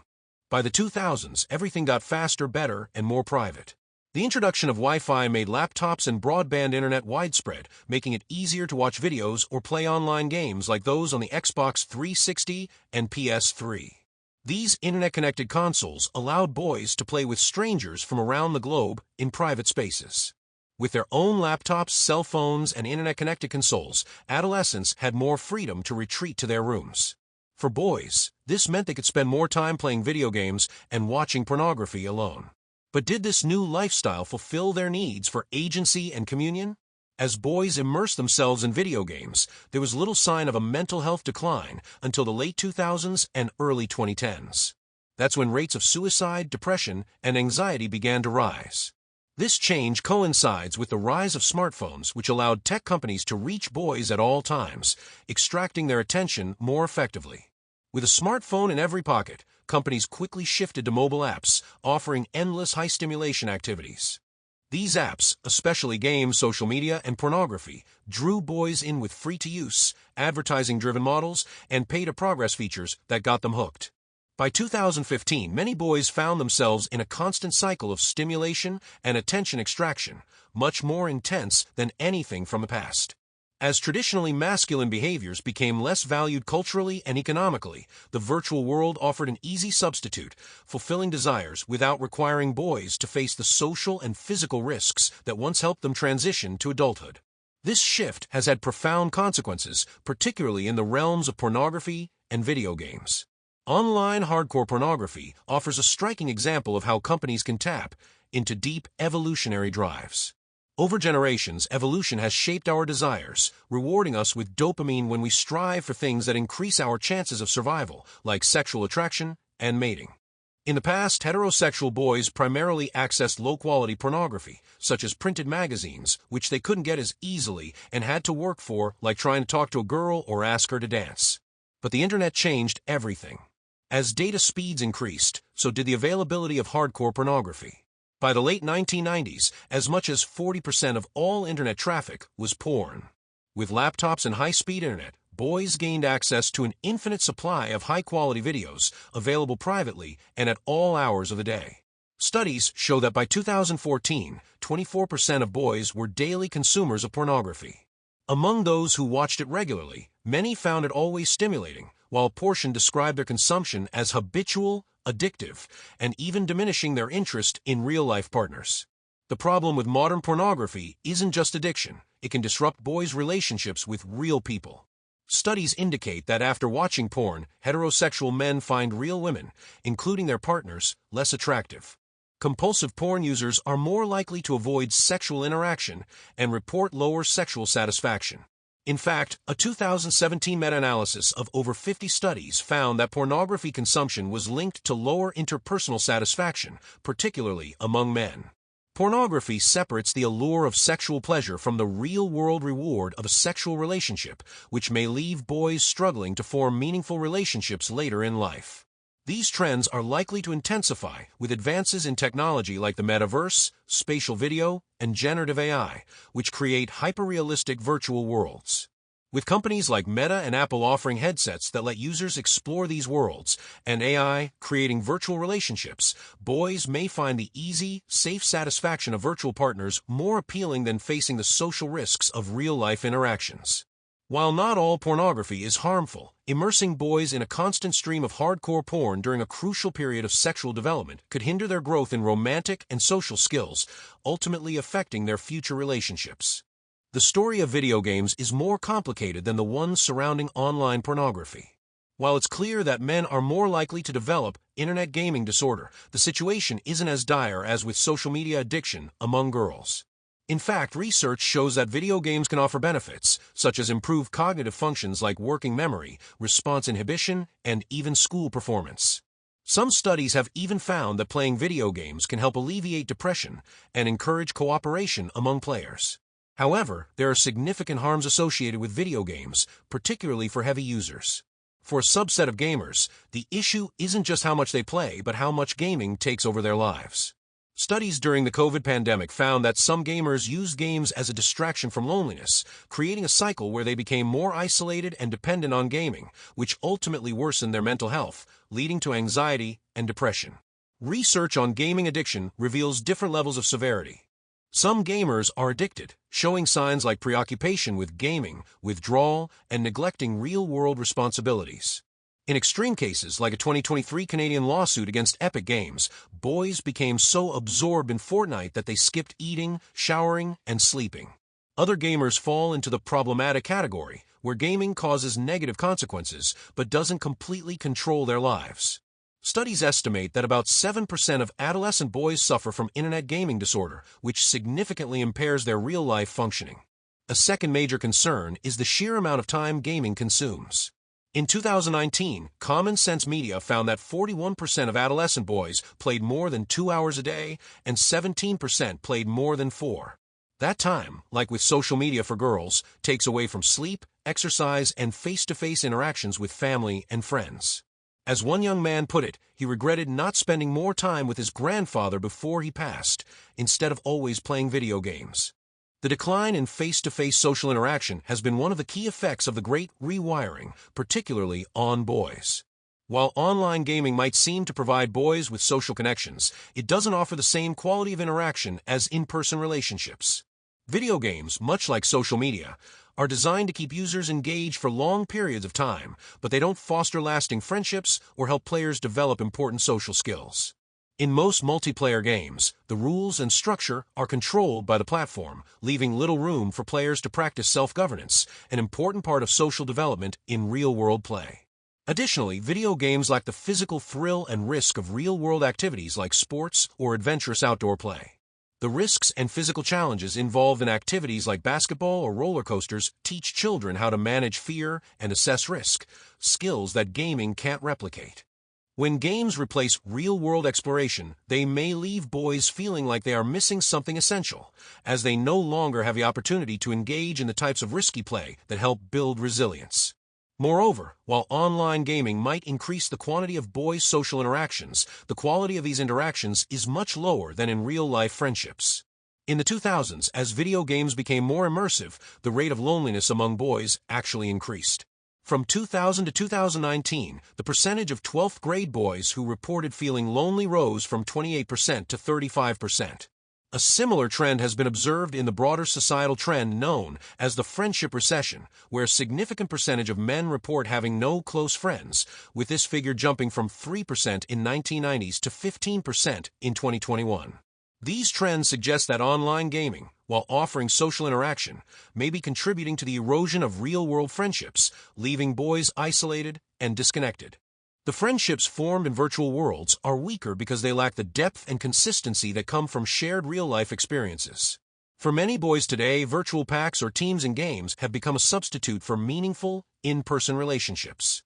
Technology, freedom, and meaninglessness. So why did boys' mental health deteriorate in the 2010s, despite having more access to technology than ever before? The answer may lie in the fact that constant access to everything, everywhere, at all times is not inherently liberating. The French sociologist Émile Durkheim explored this in his work on suicide, particularly the concept of anomie, a sense of normlessness and lack of social cohesion that can lead to despair. According to Durkheim, when societal norms weaken and people feel disconnected from their communities, they experience anxiety and a loss of meaning in life. This concept of anomie seems to resonate with the experience of many Gen Z individuals. They are less able than previous generations to form stable, long-term connections within real-world communities. Instead, they navigate through transient, digital networks populated by a mix of known and unknown individuals, many of whom will vanish within a year or even a day. The experience of constant, ephemeral social interactions creates a sense of instability, leaving many young people feeling adrift and uncertain about their place in the world. This lack of rootedness in a stable community contributes to feelings of meaninglessness. Research indicates that a significant number of high school seniors report that life often feels meaningless, a sentiment that has increased sharply in recent years. Both boys and girls, though on different paths through the digital landscape, find themselves overwhelmed by the disconnection and lack of clear direction that comes from living in a constantly shifting, disembodied digital world.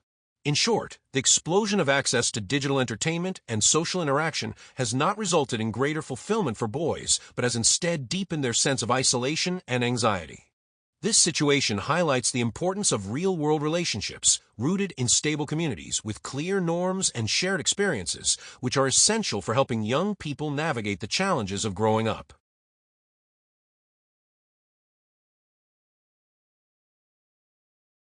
Chapter 8. Spiritual Elevation and Degradation.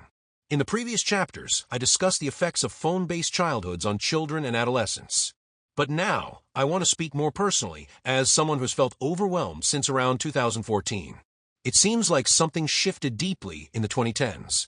On college campuses, I noticed a move from a mode of discovery to one of defense. In American politics, things became even stranger. I've been struggling with the question, what's happening to us? How is technology reshaping us? Much of my research since then has been an attempt to answer these questions. Along the way, I've found insight not only from academic sources, but from ancient traditions. To explain what's happening, I want to use a word that's not commonly used in social sciences: spirituality. The phone-based life brings spiritual degradation, not just in adolescence, but in all of us. In the happiness hypothesis, I wrote about moral emotions, discussed moral elevation and awe, and showed how people perceive three dimensions of social space: horizontal, vertical, and the divinity axis. This third axis, whether or not God exists, represents actions, places, or people seen as elevating or degrading. It's about how virtues bring us closer to the divine, while negative actions pull us downward. Thomas Jefferson, in 1771, discussed this concept of elevation, noting that acts of charity or gratitude lift us, making us feel better about ourselves. Conversely, when we encounter disgusting or immoral acts, we feel repelled, as if pulled downward. This is the essence of spirituality. It's about striving to live above zero on the divinity axis. For those who aren't religious, this still applies. We all seek to live more elevated lives. Now, I want to ask, does phone-based life pull us upward or downward on this axis? If it's downward, then there's harm even for those who aren't overtly anxious or depressed. Spiritual harm occurs when we spend more time below zero on the z-axis, which has broader implications for society. A society that drifts downward leads to general degradation, hard to express, but palpable. I'll explore 6 spiritual practices that the phone-based life undermines: shared sacredness, embodiment, stillness, self-transcendence, being slow to anger and quick to forgive, and finding awe in nature. These practices are rooted in both ancient wisdom and modern psychology, offering ways to flourish and connect in an age of anxiety. David DeSteno's book How God Works reviews spiritual practices like meditation, prayer, and confession, showing that while prayer may not change the world, it reduces selfishness and enhances well-being. These practices can create stronger connections in communities, reducing loneliness and anomie. In this fragmented world, these practices can help individuals reconnect, whether religious or not. The first practice I'll address is shared sacredness. Durkheim argued that humans exist on 2 levels: the profane, where we focus on personal interests, and the sacred, where collective, spiritual experiences transcend individual concerns. Communities thrive when they create shared moments of elevated experience, such as singing hymns together or participating in rituals like the civil rights marches. These moments bind people together and foster trust. In contrast, virtual spaces lack this shared sacredness. Time and space are no longer structured around collective experiences. Everything becomes available at any time, turning everything into the profane. Without the rhythms of shared sacredness, like a Sabbath or religious holidays, adolescents are more vulnerable to radical ideologies that promise clarity but only pull them further from real, in-person communities. Reconnecting to these rhythms through religious or moral communities or family rituals like a digital Sabbath could help restore some of this lost meaning. 2. Embodiment. Once time and space are structured for sacredness, rituals require movement. Many spiritual practices involve physical actions that symbolize devotion. Christians kneel, Muslims prostrate, Sufis whirl, and Jews daven, rocking while they pray. These physical movements create feelings of communion, enhancing trust and unity within a group. The physicality of rituals helps bind individuals together. The pandemic highlighted the loss when rituals go virtual. Humans are built to connect through shared physical presence. Virtual interactions, though convenient, cannot replicate the communal bond formed by being physically present with others, especially during important events like meals. Shared meals, especially during holidays, symbolize unity and reduce conflict, something the virtual world cannot replace. Spirituality thrives on collective movement and proximity, and the phone-based life disconnects us from our bodies and from one another. To regain connection, we need to seek more in-person events that involve synchronized movement and shared purpose, whether it's religious services or concerts. For many of us, especially after COVID, this means resisting the ease of virtual interactions and returning to physical communal experiences. 3. Stillness, silence, and focus. Some spiritual practices require stillness, such as meditation, which demands intense focus and body awareness. The Buddha's path to enlightenment emphasized samadhi, or meditative absorption, to calm the mind. In our multitasking, screen-driven lives, our minds are constantly jumping from thought to thought, much like a monkey. Meditation trains the mind to focus, changing the way we experience consciousness. Buddhist monks, through intensive meditation, show that such practices can reduce emotional turmoil and help shift from a defensive to a more open mindset. While you don't need to become a monk, even brief moments of mindfulness can reduce anxiety and depression. Mindfulness practices, once spiritual, are now widely used in psychiatry with strong evidence supporting their benefits. In contrast, smartphones fragment our attention. The constant barrage of alerts and distractions makes it difficult to stay present with others or to sit in quiet contemplation. To experience stillness and focus, we must reduce external stimulation, allowing for moments of reflection, whether through meditation, nature walks, or even just thinking quietly during a long drive. 4. Transcending the self. Self-transcendence, a central feature of spiritual experiences, occurs when we feel less self-conscious, more connected to something beyond ourselves. This could be a moment of awe in nature or witnessing a beautiful act of moral integrity. Neuroscience shows that this experience involves a reduction in activity in the brain's default mode network, which is active when we're focused on ourselves, thinking about our needs, desires, and how others perceive us. This shift away from self-focused thinking enables us to connect with something greater, whether it's other people, nature, or a deeper sense of purpose. The DMN is less active during activities like meditation, prayer, or the use of certain psychedelic substances, which can foster self-transcendence and a deeper sense of interconnectedness.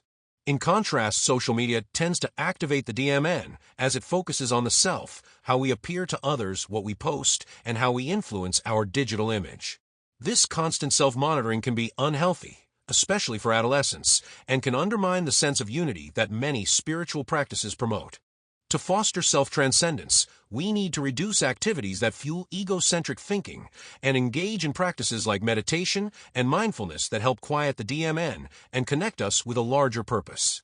5. Be slow to anger, quick to forgive. One of humanity's most challenging moral struggles is our tendency to judge others quickly and to be slow to forgive.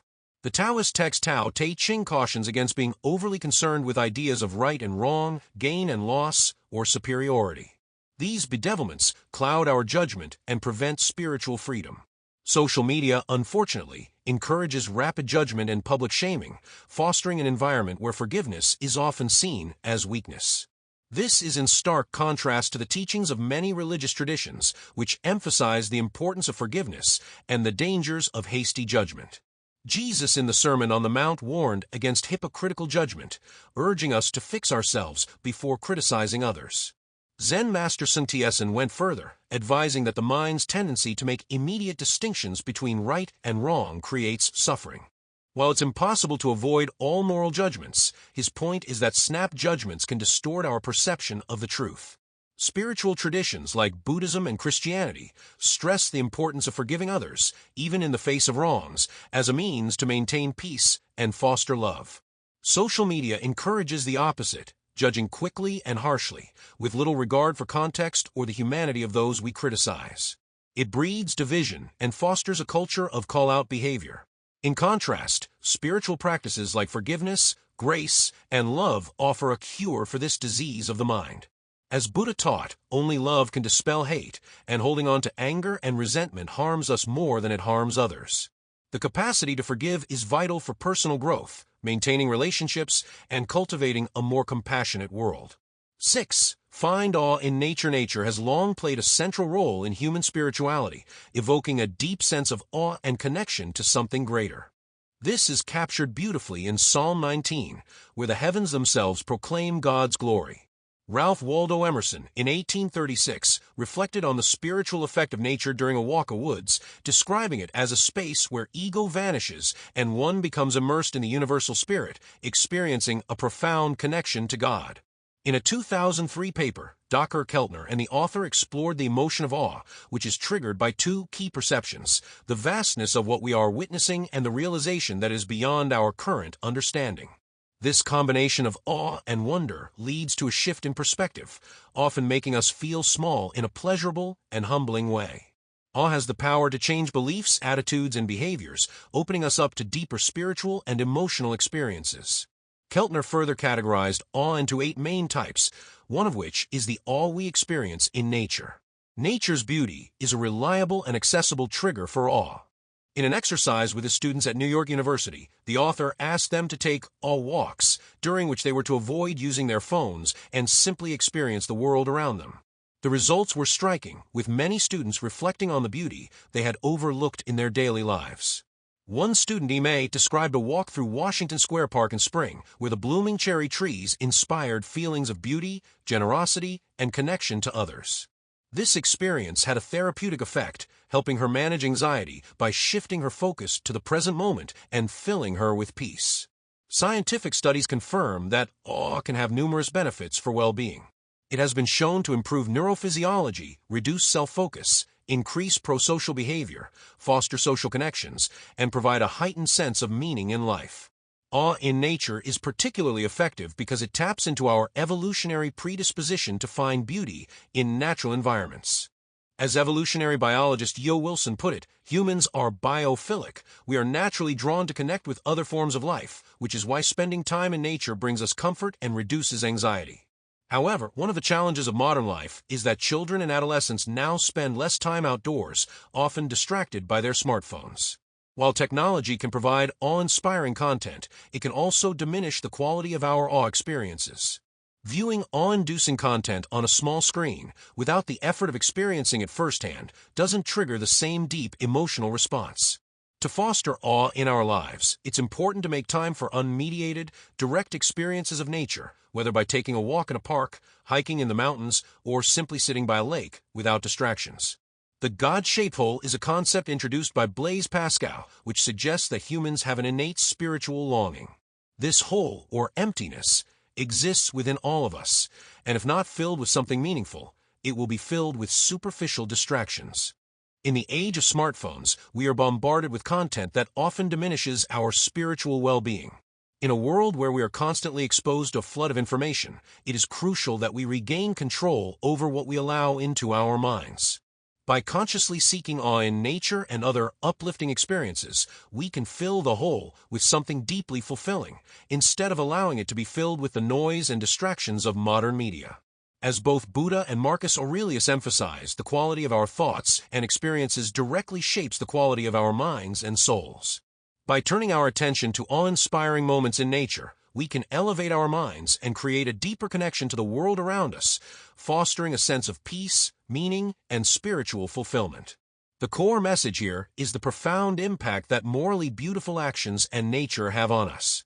When we witness morally beautiful behavior, we feel elevated, as though lifted to a higher, divine plane. In contrast, morally repulsive actions pull us downward, degrading our sense of self and connection to others. Unfortunately, the phone-based life tends to pull people downward, changing the way we think, feel, and interact with others. It is often at odds with the behaviors of spiritual and religious communities that have been shown to promote well-being, trust, happiness, and group cohesion. The author describes 6 spiritual practices that are essential for human flourishing and points out how modern technology, particularly smartphones, undermines these practices. 1. Sacred versus profane. As Emil Durkheim noted, humans oscillate between 2 levels, the profane and the sacred. Rituals in religious or spiritual communities move individuals in and out of this sacred realm together, fostering cohesion. Virtual communities, by contrast, lack the structure of time and space, making them less satisfying than real-world communities. 2. Bodily movement and ritual. Religious rituals often involve physical movements with symbolic meaning, especially when done in sync with others. These shared experiences help strengthen bonds. The virtual world is disembodied, and its activities are typically asynchronous, lacking this physical, synchronous connection. 3. Stillness and meditation. Many religious practices use stillness, silence, and meditation to calm the mind and open the heart to higher states of consciousness. Phones, on the other hand, perpetuate a constant stream of distractions, making it difficult to practice stillness or experience meaningful calm. 4. Self-transcendence. Spirituality often involves self-transcendence, where our attention moves beyond the self to something greater. This is linked to reduced activity in the brain's default mode network. Social media, however, keeps the focus on self-presentation and personal branding, preventing self-transcendence by constantly reinforcing self-centered behavior. 5. Judgment and forgiveness. Religions teach us to be less judgmental, to slow down anger, and to practice forgiveness. Social media, in contrast, encourages rapid judgment, quick evaluations, and fosters anger and division, making it harder to embrace the virtues of patience and forgiveness. 6. Awe in nature. Nature is one of the most accessible ways to experience awe, a feeling closely tied to spiritual growth and transcendence. A simple walk in nature, free from distractions like smartphones, can help us transcend the self and connect to something greater. This is especially important for younger generations like Gen Z, who may have been raised with constant phone use and who may suffer from heightened anxiety and self-consciousness. The author concludes by reinforcing the idea of a God-shaped hole in every human heart, an inherent yearning for meaning, connection, and spiritual elevation. Unfortunately, a phone-based life often fills this hole with trivial, degrading content. The ancient wisdom suggests that we need to be more deliberate about what we expose ourselves to in order to nurture our souls. This concludes Part 3, where the author has explored the harms of a phone-based childhood and adulthood. Part 4 will address how we can collectively work to change things and reclaim our well-being.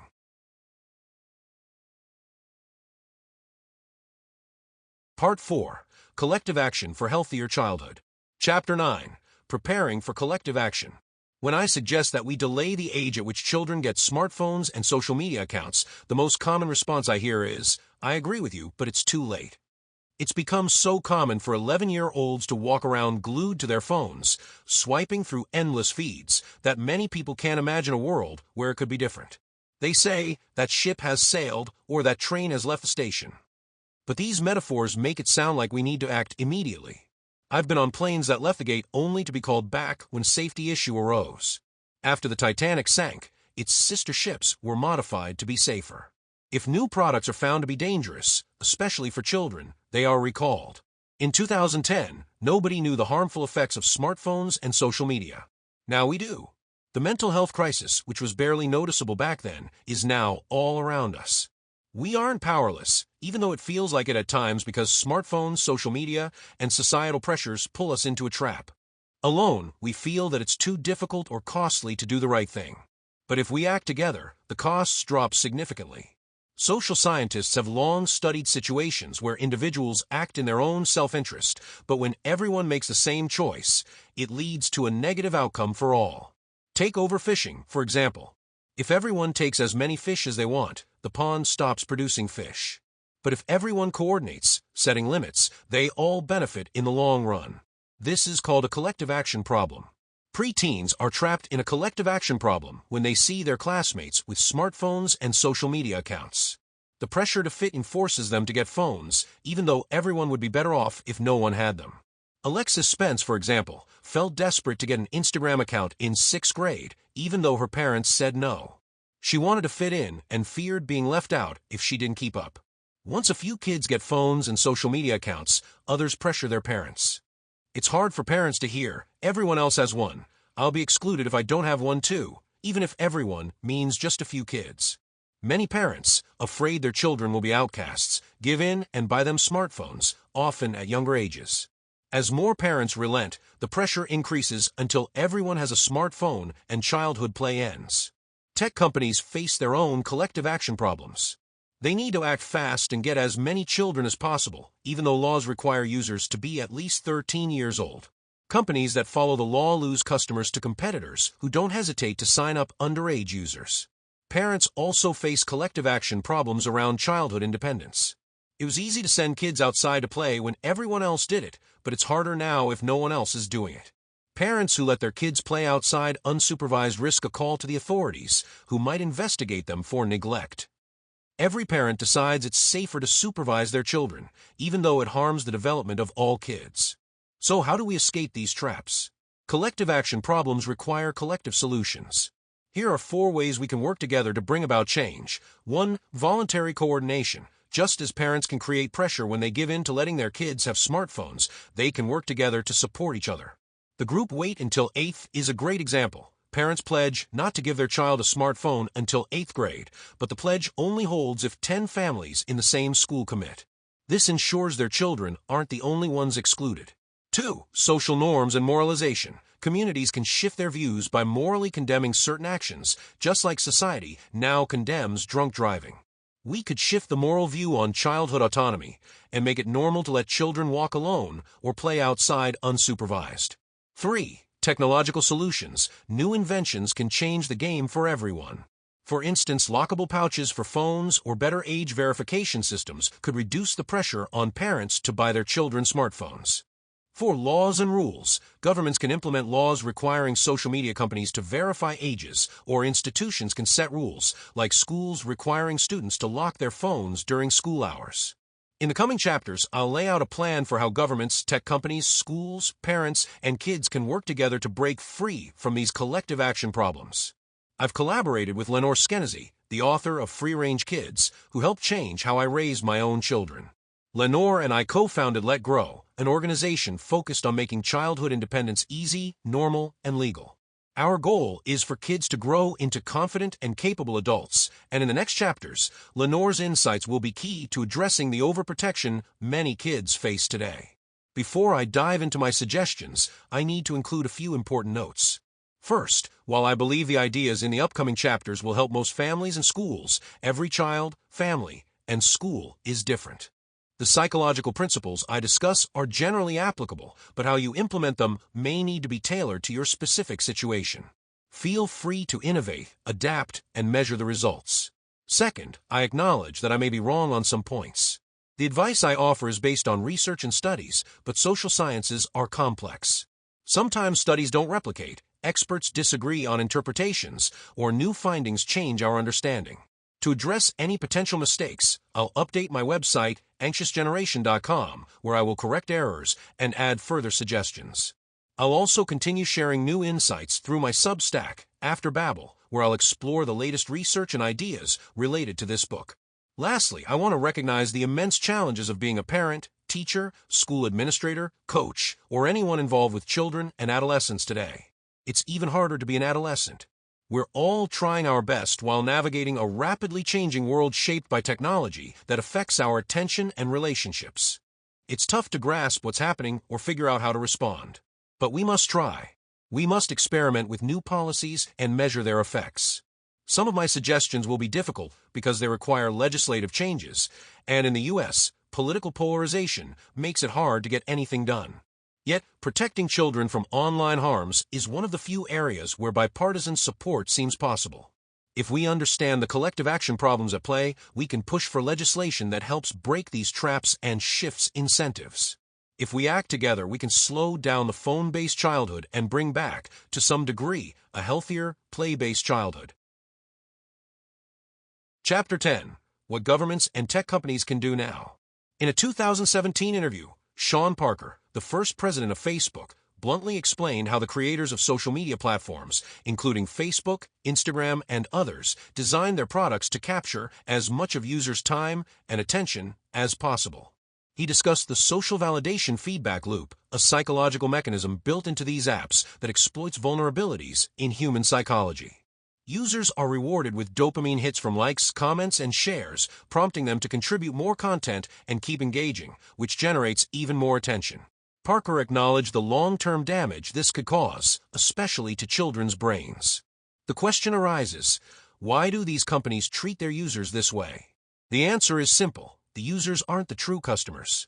The companies sell users' attention to advertisers. The business model is designed to maximize engagement, with companies competing to monopolize users' attention. Much like gambling casinos, these platforms will do anything to keep users hooked, even if it harms them. To address this, we need to shift the incentives. Just as regulations on food safety and automotive safety in the 20th century help reduce risks, new laws and policies can change how tech companies operate, making social media less harmful and allowing parents to make better-informed decisions about when and how their children engage with digital spaces. The race to the bottom of the brain stem, one of the most insightful critics of tech company practices, is Tristan Harris, a former ethicist at Google, who in 2013 created a presentation urging his colleagues to minimize distractions and respect users' attention. Harris argued that the design choices made by major tech companies were leading to a global collapse in the amount of attention available for anything other than screens. These companies were trapped in a race to the bottom, exploiting human psychological vulnerabilities to maximize user engagement. The advertising-driven business model of platforms like Google, Facebook, and Apple depends on three imperatives. 1. Get more users. 2. Increase the time users spend on a platform. 3. Encourage users to post more content, which will attract more users. To achieve these objectives, these platforms use design features that grab attention, such as pull-to-refresh rewards, infinite scrolling, and autoplay. These features keep users engaged longer, sometimes in a mindless, automatic way. Short-form video apps like TikTok and Instagram Reels, for example, use AI to predict and serve content that users are likely to engage with based on their unconscious preferences. These features can be addictive, leading users to spend more time on the app than they intended. Additionally, platforms exploit the social validation that adolescents crave. Features like Snapchat streaks and public default privacy settings press users to stay connected and post frequently, often at the expense of their well-being and real-world interactions. These practices contribute to the mental health crisis seen among teenagers. What governments can do? Governments can help by implementing policies that address these issues. Given the market incentives of tech companies, self-regulation is unlikely to bring about change. Instead, legislation is needed to protect children and adolescents from addictive digital products. In particular, tech companies must be held accountable for failing to enforce age restrictions, and platforms should be required to use stricter age verification systems. Governments can also reform laws that currently push parents and schools to overprotect children in the physical world. Many policies have unintentionally contributed to the decline of play-based childhoods by enforcing overly vague and punitive laws about child neglect. By creating spaces where children can play freely and responsibly, and by allowing them to take on age-appropriate responsibilities, societies can help foster a more balanced childhood, both online and offline. In conclusion, the digital world has transformed childhood and adolescence in profound ways. Governments and tech companies need to work together to reverse the harm caused by the attention-driven business models of today's social media and gaming platforms. Only through collective action and targeted regulation can we begin to restore a healthier, more balanced childhood that supports real-world play and autonomy, while still acknowledging the reality of a digital society. What governments and tech companies can do to end the race to the bottom of the brainstem? There are 4 main ways governments and tech companies could improve the virtual world for adolescents.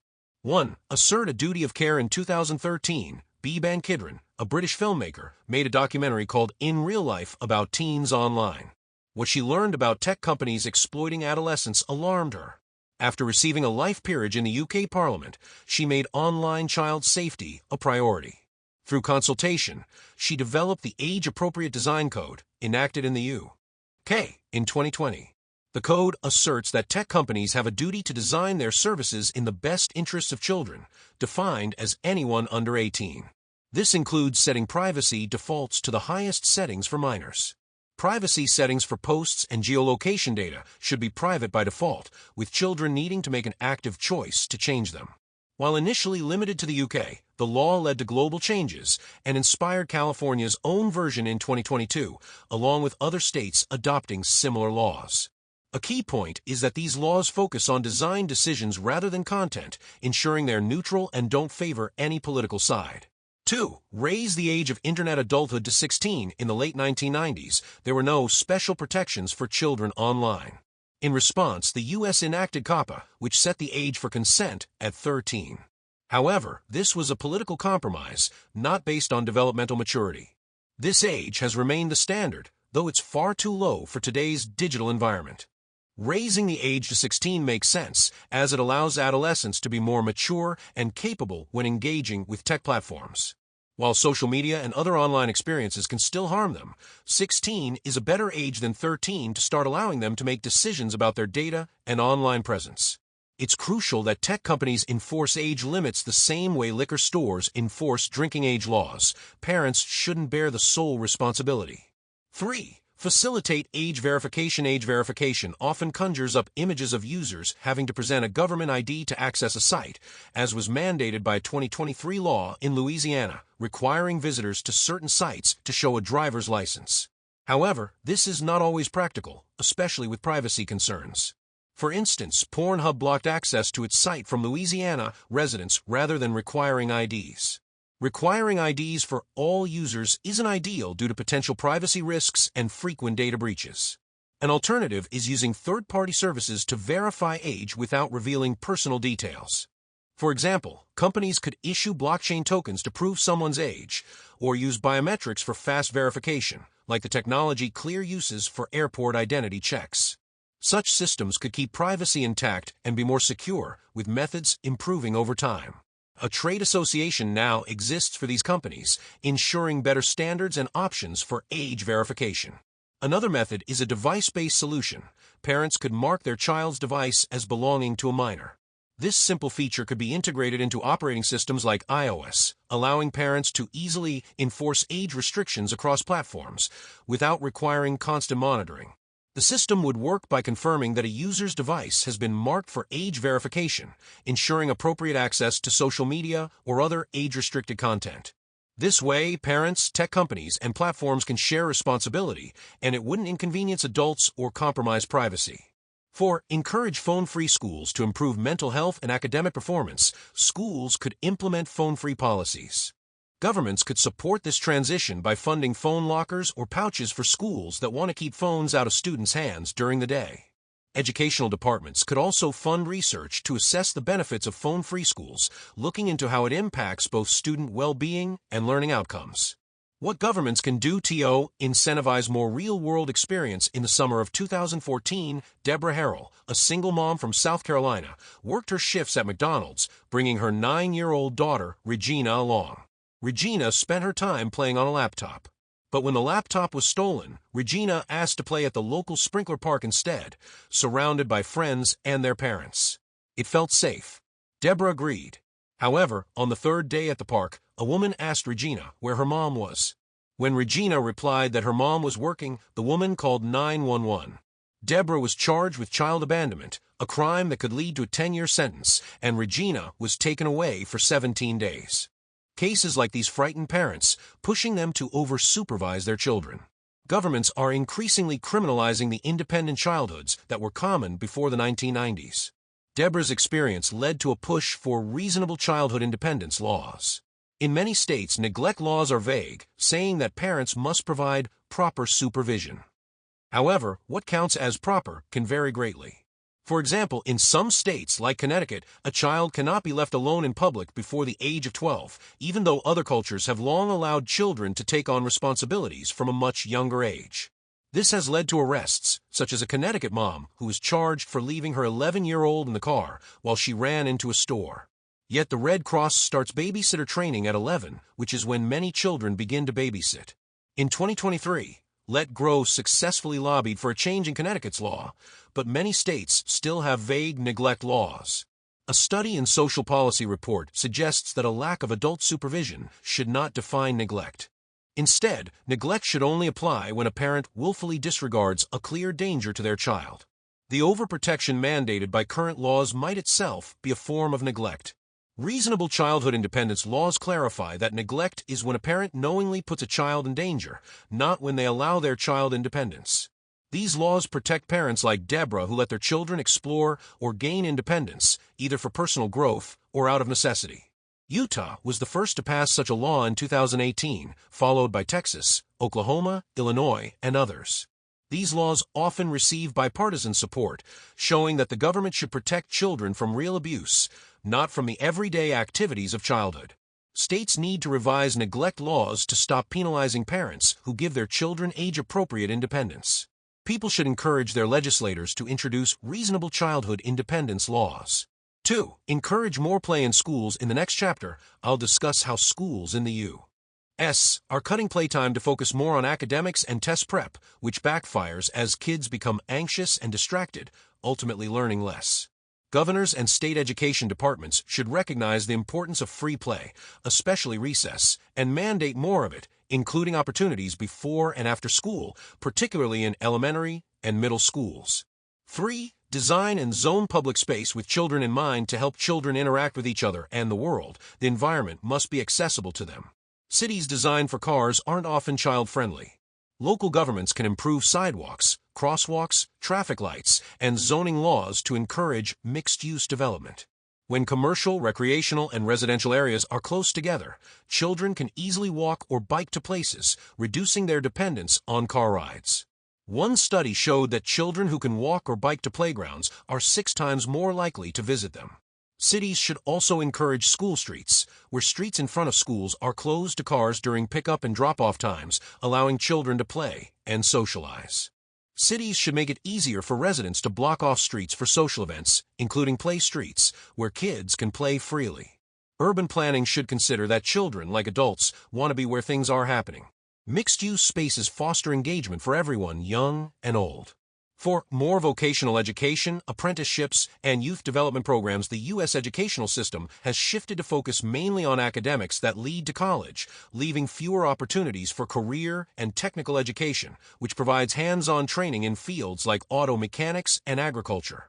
Research shows that CTE programs, particularly those focused on specialized high schools, have significantly improved graduation rates and earnings for boys.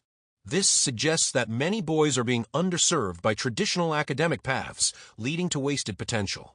Apprenticeships are another valuable route for young people transitioning from school to work. Subsidized government programs can make it more affordable for companies to train young workers, increasing their future employability. Additionally, gap year programs and service opportunities, such as AmeriCorps or wilderness experiences, can help adolescents build important life skills. Connecticut, for example, has run a tuition-free wilderness program since 1974, offering valuable experiences to young people across the state. Governments have both the power and responsibility to address collective action problems, including those that affect the well-being of young people. Poorly designed and inconsistently enforced laws have worsened some of these issues. Governments can set standards that influence company behavior, such as implementing age limits to prevent underage users from engaging with certain products. They can also make it easier for parents and schools to grant children and adolescents more freedom, as discussed in the following chapters. When governments, tech companies, schools, and parents collaborate effectively, they can tackle complex problems, including improving the mental health of young people. In some governments at all levels must change policies that harm adolescent mental health and promote those that improve it. In the U.S., state and local governments contribute to the overprotection of children through vague neglect laws, while the federal government is responsible for underprotecting them in the virtual world due to outdated laws that don't address modern online dangers. To fix this, national governments should adopt laws similar to those in the UK, which require companies to treat minors with greater care and raise the age of internet adulthood to 16. Tech companies can also play a vital role by improving age verification features and creating options for parents to block websites with minimum age requirements until their children reach the appropriate age. This would help solve collective action problems for parents, children, and platforms. To correct overprotection in the real world, state and local governments should narrow the scope of neglect laws, giving parents the confidence to allow their children some unsupervised time without fear of legal consequences. They should also encourage more play and recess in schools, consider children's needs in zoning and permitting, and invest in vocational education and other programs to help adolescents, especially boys, transition to adulthood. Chapter 11. What Schools Can Do Now. In April 2023, The Washington Post ran a story titled, "One School's Solution to the Mental Health Crisis, Try Everything." It focused on a K-12 school in rural Ohio that had implemented a series of strategies to address the mental health crisis among its students. These included hiring more therapists, introducing a social-emotional learning curriculum, and encouraging young children to express their emotions through activities like singing in music class. The school even brought in horses for after-school programs to help students with trauma-sensitive learning. However, there's an old Polynesian expression, standing on a whale, fishing for minnows. This suggests that sometimes the most impactful solution is right underfoot, and it's better to focus on big, meaningful changes rather than smaller, scattered efforts. To address the mental health crisis among students, there are two large changes schools could make using mostly resources they already have, phone-free schools and more free play. Together, these changes could be more effective than the variety of other measures schools are currently using to improve student mental health. Phone-free schools Mountain Middle School in Durango, Colorado, took a bold step in 2012, making the school phone-free at the onset of the mental health crisis. The surrounding county had some of the highest teen suicide rates in Colorado, and students were struggling with cyberbullying, sleep deprivation, and constant social comparison. The school's head, Shane Voss, implemented a strict cell phone ban, requiring students to leave their phones in their backpacks for the duration of the school day, with clear policies and consequences for violations. The results were transformative. With the phones put away, students no longer spent time scrolling through social media or playing games during homeroom or class. Instead, they began to talk to one another, fostering social interaction. Voss compared entering a school without a phone ban to the zombie apocalypse, where kids are disconnected from each other, absorbed in their phones. In contrast, the phone ban helped improve academic performance, and students experienced fewer distractions, better social interactions, and an improved sense of community. Most schools in the U.S. claim to ban phones, but these bans are usually only enforced during class time, allowing students to sneak in phone use during breaks or lunchtime. This limited enforcement is often ineffective and adds unnecessary stress to teachers who have to constantly monitor phone use. A full phone-free school day, where students leave their phones in a locker or a lockable pouch, would help address the attention fragmentation, social deprivation, and addiction caused by constant phone use. Moreover, many parents worry about emergency contact, but research shows that schools without phones can be safer, as students are more likely to stay focused on the situation and follow adult guidance during emergencies. UNESCO's 2023 report highlighted the negative effects of mobile phone use in schools, including reduced educational performance and increased disruption. This further supports the need for a phone-free school environment, as phones disrupt both learning and social relationships. In fact, the evidence suggests that the widespread adoption of smartphones since 2012 has been associated with a decline in academic performance, particularly for lower-income and minority students, who are more likely to face less supervision and spend more time on their devices. The digital divide today isn't about access to technology, it's about the lack of protection from its negative effects. While smartphones harm learning and relationships, technology in general is not the enemy. The Internet provides access to valuable educational resources, such as Khan Academy and innovative tools like AI-powered personal tutoring. Students need technology for research, learning coding, and developing various skills. It's the personal devices that students carry with them, filled with apps designed to capture their attention, that are most disruptive. Playful School's Kevin Steinhardt, a fourth-grade teacher at Central Academy of the Arts in rural South Carolina, kept hearing the same concern from both teachers and parents. Kids seem fragile, struggling to bounce back from setbacks, work together, or persist when things got hard. Everyone could see the problem, but no one knew what to do. That changed when Kevin attended a conference at Clemson University focused on the value of something simple: free play. With support from his school and guidance from a nonprofit, Let Grow, Kevin made 3 key changes to infuse more play into his students' daily lives. 1. Recess was extended and adults stepped back, allowing children to play without interference. 2. The school playground opened half an hour before classes started, giving kids time to play before the bell rang. 3. A new play club invited students to stay after school for up to 2 hours of mixed age, unstructured play, no phones, no structured games, just kids and simple materials like balls, chalk, or jump ropes. An adult was present like a lifeguard, but only stepped in if needed. The only 2 rules: don't intentionally hurt anyone, and don't leave without telling the adult. Almost immediately, Kevin saw changes. Kids seemed happier in kinder. Behavior issues dropped. More friendships formed. Some children who had been acting out or bullying suddenly stopped. They were calmer, more in control of their days and themselves. Seeing these changes, Kevin expanded Play Club to twice a week. The effects were impossible to ignore. Truancy cases dropped from 54 to 30. Bus violations fell from 85 to 31. Office referrals plummeted from 225 to just 45. He was convinced the reason was clear: unstructured play helped kids build real friendships, develop empathy, and learn to manage emotions naturally. Play was teaching the skills that adults had been trying to instruct through lessons: collaboration, communication, perseverance, even leadership. The changes were so clear that 13 teachers volunteered to supervise Play Club, along with the school's principal and assistant principal. What stands out is that these social-emotional lessons weren't taught as a program; they emerged naturally from play. In contrast, the Ohio school that tried everything relied on a formal curriculum to teach these same life skills. Kevin's school saw faster growth through unstructured time together, kids learning, laughing, solving problems as they played. These are the 2 whales: removing phones and restoring free play. Schools that embrace both are giving children what they need most: space to grow strong in the real world while loosening the pull of the virtual one. Schools that don't take these steps may continue to face rising anxiety and rising costs to treat it. The Let Grow project: many American kids, even by middle school, have rarely been trusted to go beyond their own block or even wander a few aisles away from their parents in a store. Lenore met 7th graders who'd never been allowed to cut their own meat. Knives were considered too dangerous. That's why, beyond adding more play through Recess and Play Club, Lenore and I recommend the Let Grow project. It's a homework assignment from kindergarten through middle school that tells students: go home and do something new on your own. Walk the dog. Make a meal. Run an errand. Kids choose something with their parents, and they both agree on it.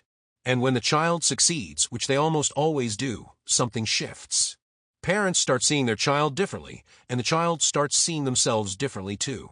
The Let Grow project helps families break free from a cycle of overprotection. Many parents simply don't know when to start letting go. In earlier generations, kids as young as 5 walked to school. 10-year-olds acted as crossing guards.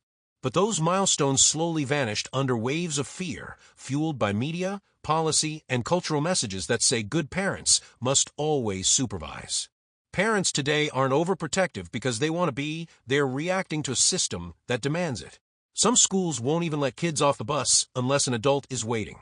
Some libraries don't allow kids under 10 to roam freely. Some parents have even been arrested for letting their kids walk outside alone. That kind of oversight leaves both parents and kids anxious. Kids fear failure. Parents fear letting go. It's a cycle that makes independence seem scary and raises the emotional stakes of simple tasks.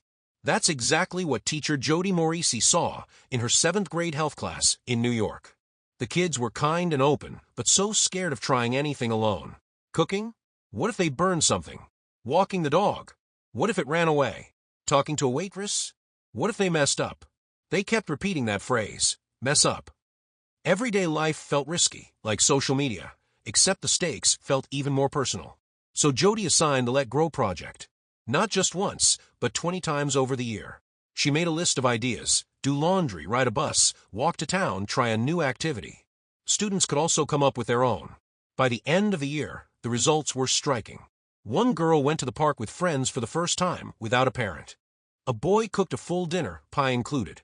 A girl who had never done sports joined the swim team and made it. Others biked to stores, babysat, went out for pizza. They weren't just confident, they were discovering who they were. One girl's favorite moment: the time she stayed home one morning and got her younger sister ready for school. Dressed her, fed her, got her on the bus. And when the bus pulled away, she felt something she hadn't before. Grown up, needed, important. That feeling stayed with her. When we trust kids, they rise. But most parents can't do this alone. If only one child is allowed to go to the park and there are no other kids there, it's lonely. If an 8-year-old walks alone, someone might call the police. That's why we need collective change, led by schools. When a whole class or district embraces the Let Grow project, the culture begins to shift. Parents don't feel strange letting go, because everyone is doing it. Pretty soon, the community starts to look different. Kids walking to school, trick-or-treating on their own, running errands. Our kids are capable of far more than we realize. They're like racehorses held back by the gate. It's time to let them run. Better recess and playgrounds. To truly improve recess, schools can do 3 things: give kids more of it, improve the playgrounds, and ease up on rules. Right now, the average elementary school child in America gets just 27 minutes of recess a day. Meanwhile, inmates in federal prison get 2 hours outdoors daily. When a filmmaker told prisoners that kids have less outdoor time than they do, the response was shock and anger. Recess has been shrinking ever since the 1983 report A Nation at Risk warned that American students were falling behind globally. In response, schools increased academic time and cut things like recess, art, gym, and music. The pressure to boost test scores grew even more after No Child Left Behind and the Common Core. Though the Nation at Risk report didn't demand the elimination of play, that's how schools responded. Test prep took over, school years stretched, and even young kids saw their recess disappear. But this focus violated what we know about child development. Free play supports learning. The American Academy of Pediatrics issued a 2013 report affirming that recess promotes not just physical health and social growth, but academic performance, too. The benefits may be even greater for boys, helping explain why so many boys have disengaged from school since the 1970s. First, recess should be longer. It should continue into middle and even high school. The CDC and pediatric experts agree. And it shouldn't be revoked as punishment, especially since the kids most likely to misbehave are the ones who need recess the most. Second, schools can improve the playground. Most playgrounds today are fixed structures on asphalt or grass, safe but limited. In contrast, Europe has pioneered adventure playgrounds filled with loose parts, ropes, wood, fabric, tools. These environments encourage imaginative play and teamwork. One such playground on Governor's Island in New York asks parents not to intervene. That's hard, especially when you see a child struggle or get frustrated. But stepping back is essential. Only in those moments, when no adult rushes in, do kids realize what they can handle. At that playground, kids build forts, work in teams, take small risks. One boy hit his thumb with a hammer, shook it off, and kept going. Adults were nearby, but not directing. Schools don't need to replicate these spaces exactly, but they can borrow the idea. Add tires, boards, buckets, materials that spark invention. Rusty Keeler, author of Adventures in Risky Play, suggests hay bales and sandbags. Heavy enough to build strength. Big enough to require cooperation. What matters is giving kids control of their space. Fixed equipment gets boring fast. Loose parts keep kids thinking, working together, and creating not just forts, but collaboration, focus, and confidence. Human childhood evolved in open landscapes, savannas and forests, near streams and lakes. Put children into those kinds of places, and they naturally begin exploring, inventing games as they go. A wealth of research shows that time spent in nature strengthens children's social skills, boosts their thinking, and supports emotional development. These effects matter even more now, as kids are increasingly pulled into virtual spaces, while rates of anxiety continue to rise. One comprehensive review looked at nature-based playgrounds and found that green environments in schools help relieve mental overload and stress, while supporting well-being and learning. Schools, it concluded, are in a great position to provide that kind of green space. Another way to boost mental health through recess is by reducing rules and increasing trust. Schools should, in essence, take the opposite approach of one in Berkeley, California, where every recess game came with a rule book. Students were told exactly how to play tag and foursquare, and touch football wasn't allowed without a referee. Now contrast that with Swanson Primary School in New Zealand, where the principal removed all playground rules. Before the change, students couldn't climb trees, ride bikes, or do much of anything with even a hint of risk. But Swanson joined a study where 8 schools relaxed recess restrictions, while 8 others didn't change a thing. Swanson went all in. What happened next? The playground became more energetic, yes, but it also became happier and safer. There was more chaos, more laughter, and surprisingly, fewer injuries and less bullying. Researchers like Mariana Brassoni had predicted this. When children are given real responsibility for their own safety, they rise to the challenge. Could schools in the United States do the same? Not easily. Fear of lawsuits and concerns about test prep make it difficult. But this is a collective action problem. Everyone's schools, parents, policymakers would need to shift together. Only then could we let kids return to a more natural, healthier kind of play. Re-engage boys. Since the 1970s, many boys and young men have been struggling, slowly withdrawing from real-world engagement while being drawn into the virtual one. As Richard Reeves has shown, boys are now behind on nearly every academic measure: grades, graduation rates, and college degrees. Schools are failing more and more boys. Reeves recommends a few key changes. One is to bring back vocational education and career training. Another is to hire more male teachers. Right now, only 24% of K-12 teachers are men, and in elementary schools, it's just 11%. That imbalance matters. Boys tend to do better in school, especially in subjects like English, when they have male teachers. This may be partly because they rarely see men in nurturing or academic roles. And when they don't see those role models, many boys look elsewhere, for example, to online influencers, some of whom are not offering helpful messages. There's a second consequence of the gender imbalance. It sends boys a message, especially in early grades, that school and caring professions are not for them. That's unfortunate because fields like healthcare, teaching, and administration, the heal professions, are the ones expected to grow. The more boys see men teaching and leading in schools, the more likely they'll imagine themselves in those roles someday. The education experiment we most need in 2019, I gave a talk at my old high school. Before it began, I met with the administrators. They described a serious, recent increase in student mental health issues, especially depression and anxiety. Self-harm was on the rise, and girls seemed to be particularly affected. But the problem didn't start in high school. They told me many students arrived already struggling. 10 months later, I visited my old middle school. The story was the same.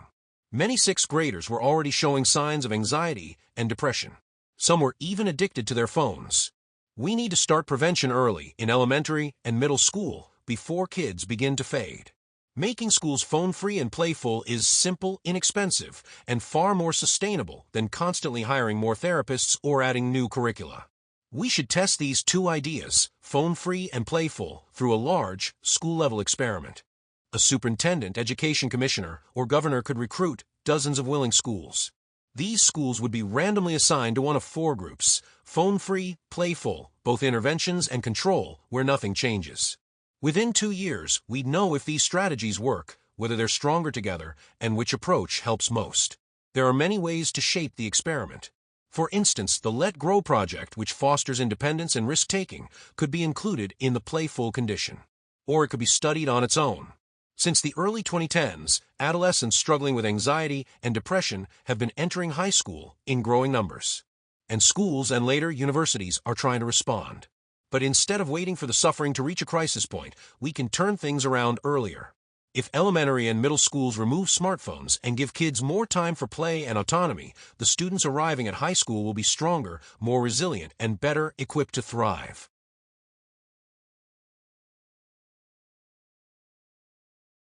Chapter 12. What Parents Can Do Now.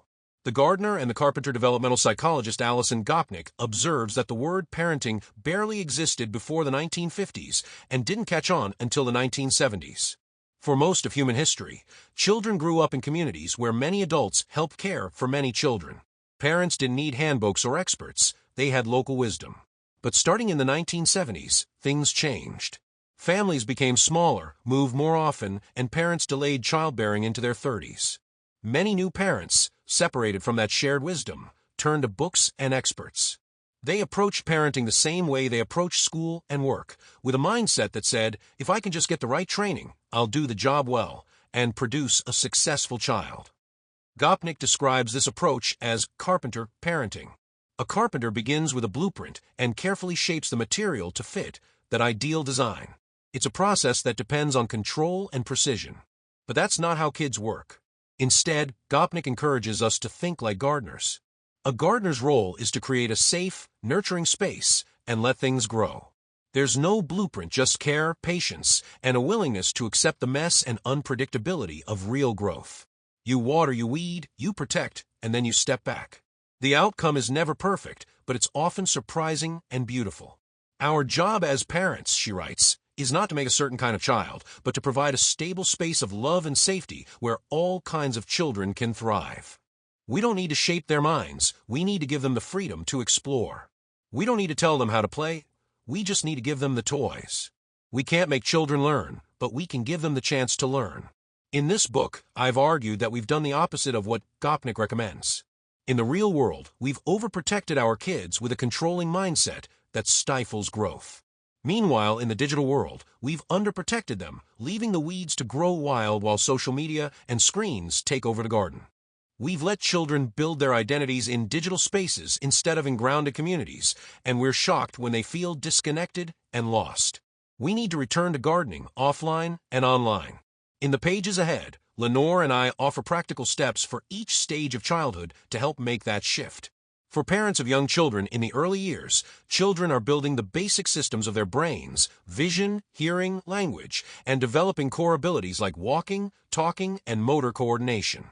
As long as they have a good enough environment, good food, loving adults, and time to play, there's not much extra that parents can do to engineer better outcomes. What young kids truly need is plenty of real-world interaction with parents, other caregivers, other children, and their physical surroundings. Especially in the U.S., child care is complicated and costly, but whatever the setup, keep this in mind. More real-world experience, as I mentioned earlier, attachment theory tells us kids need a secure base, an adult they can count on. But that base exists so children can leave it, venture out, and explore. That's how learning happens, especially during free play, which works best when it includes kids of mixed ages. Younger ones stretch to imitate older ones. Older kids gain skills by mentoring. So give your children lots of time to play freely with other kids and without too much interference. Be that steady, loving base from which they can take off. And your own time with your child doesn't need to be carefully crafted.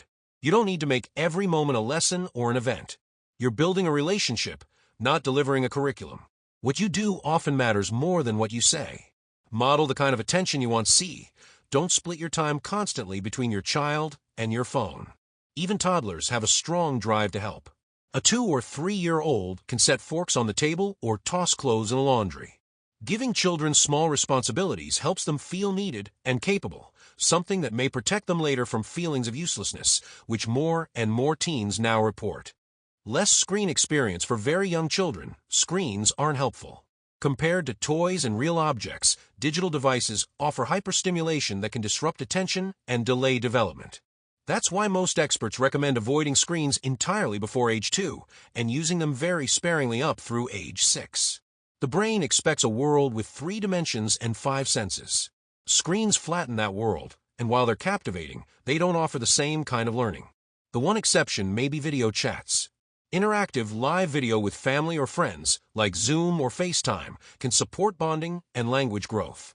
But passive screen time, especially pre-recorded shows or videos, offers little benefit to kids under 2 and may even slow language development. Guidelines from the American Academy of Child and Adolescent Psychiatry offer a reasonable starting point. Before 18 months, video chat only with an adult present. 18 to 24 months, limit screen time to co-viewed educational content. Ages 2-5, no more than 1 hour of non-educational screen time on weekdays and 3 hours on weekends. Age 6 and up, encourage balance, limit screen-heavy activities, and keep screens out of bedrooms and mealtimes. Avoid using screens to stop tantrums or occupy your child endlessly. Turn them off 30-60 minutes before bed, and use parental controls to manage what kids can access. I know it's hard. My wife and I relied on Teletubbies to calm our kids when they were little. Sometimes you just need a break. But looking back, I think we'd do less of it if we had the chance again.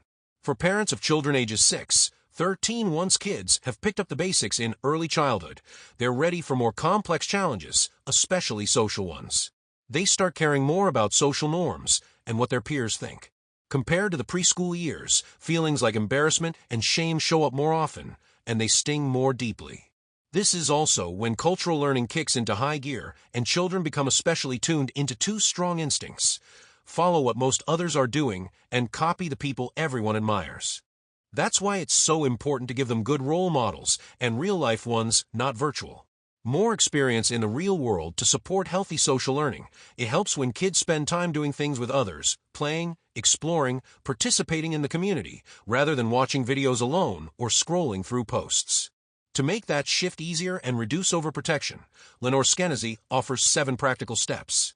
1. Let them be out of sight. While you're cooking or chatting with friends, send your kids to the store, even if you don't really need the garlic. With a note saying they have permission to be out, they'll be fine. LetGrow.org offers printable cards that say, "I'm not lost or neglected," and include your phone number. 2. Support sleepovers without micromanaging. If the visiting child brings a phone, hold on to it until morning. Otherwise, they may just end up glued to screens. 3. Encourage walking to school. Starting in first grade, if the route is simple and there's an older child to guide them, group walks work well. Safe routes to school can help create safer pathways. If walking all the way isn't possible, try drive to 5, drop them a few minutes away, and let them walk the last bit. 4. Leave afternoons open for play. Don't crowd every day with structure activities. Let them hang out, join a play club, or simply visit each other's homes. Fridays are great for making weekend play plans. Think of it as Free Play Friday.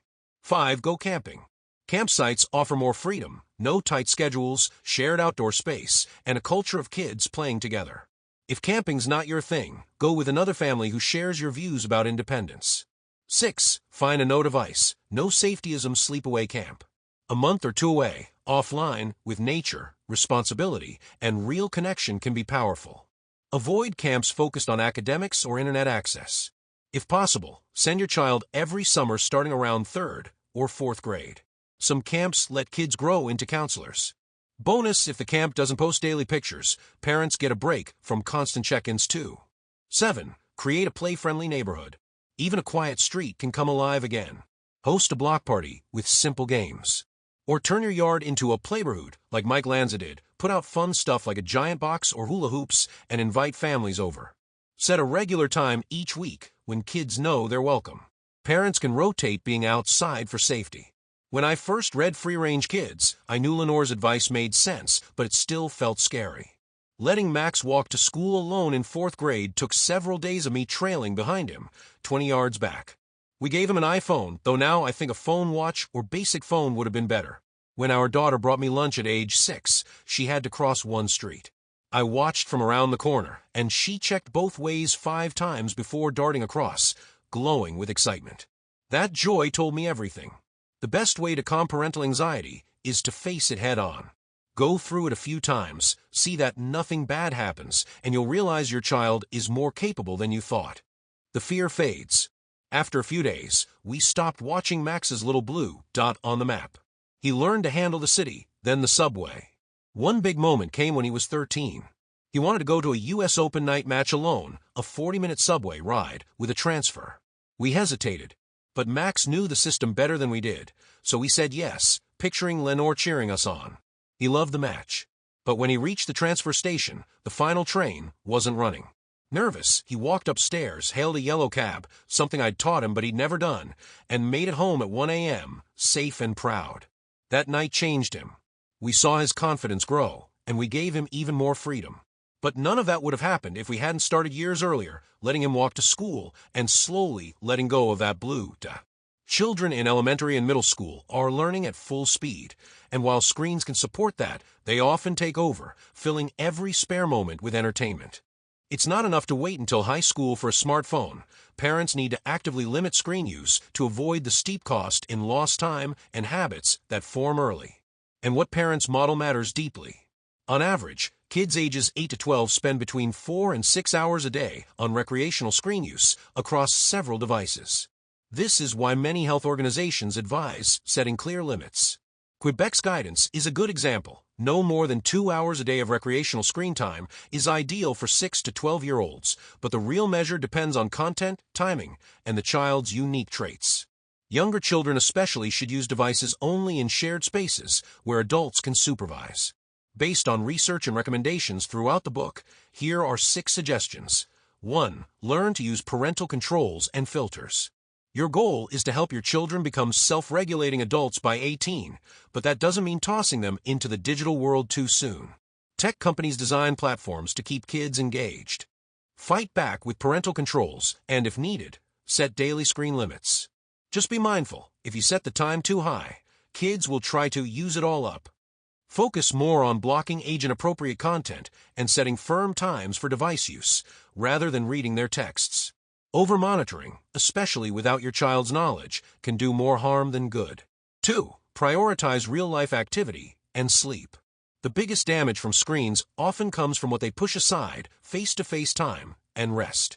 If your kids are sleeping well, socializing in person, and showing no signs of compulsive use, you can ease up a little.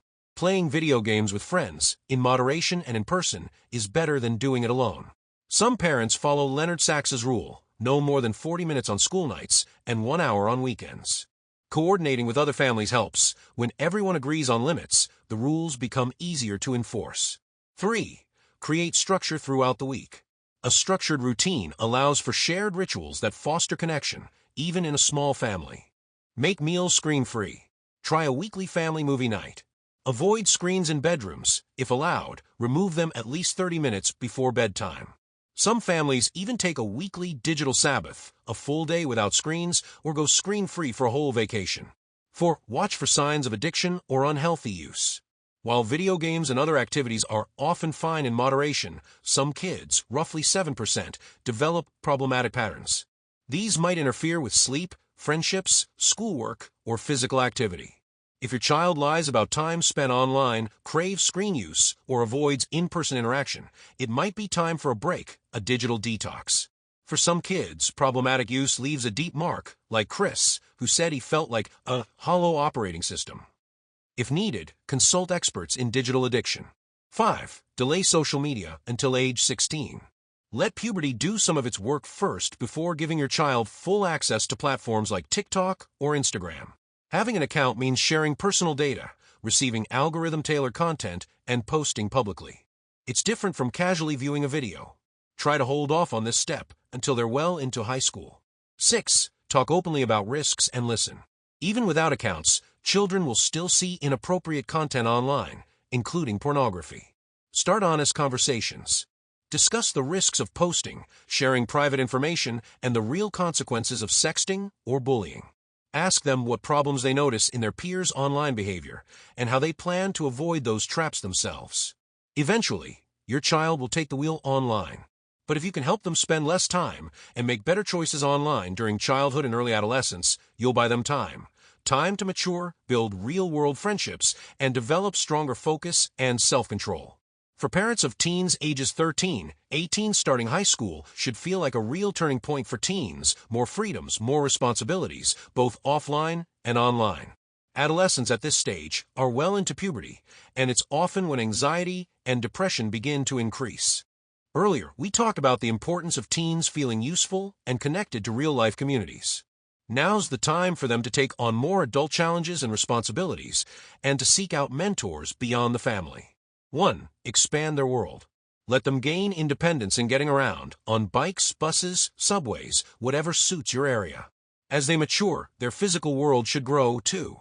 If they can, help them get a driver's license. Let them practice.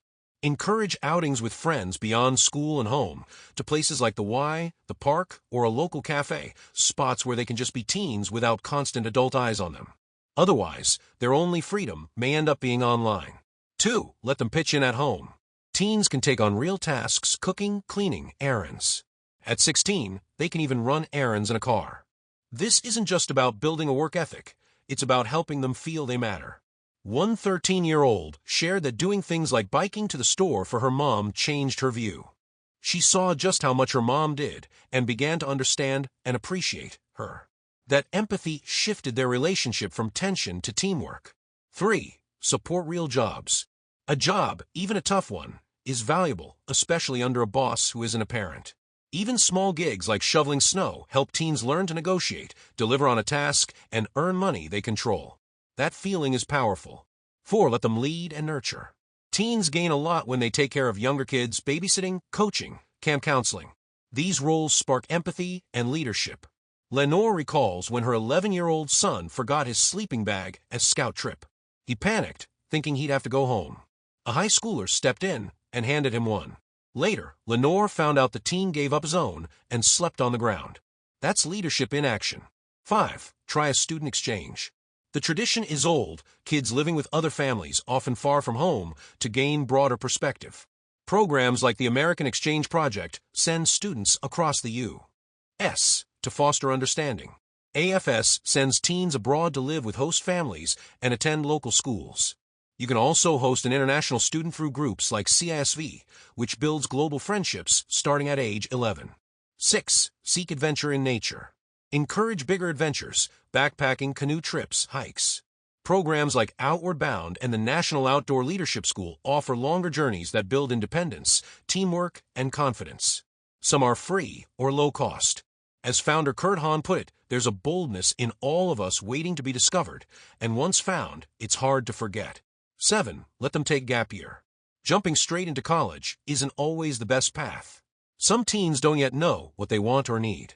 A gap year spent working, traveling, volunteering can help them figure that out.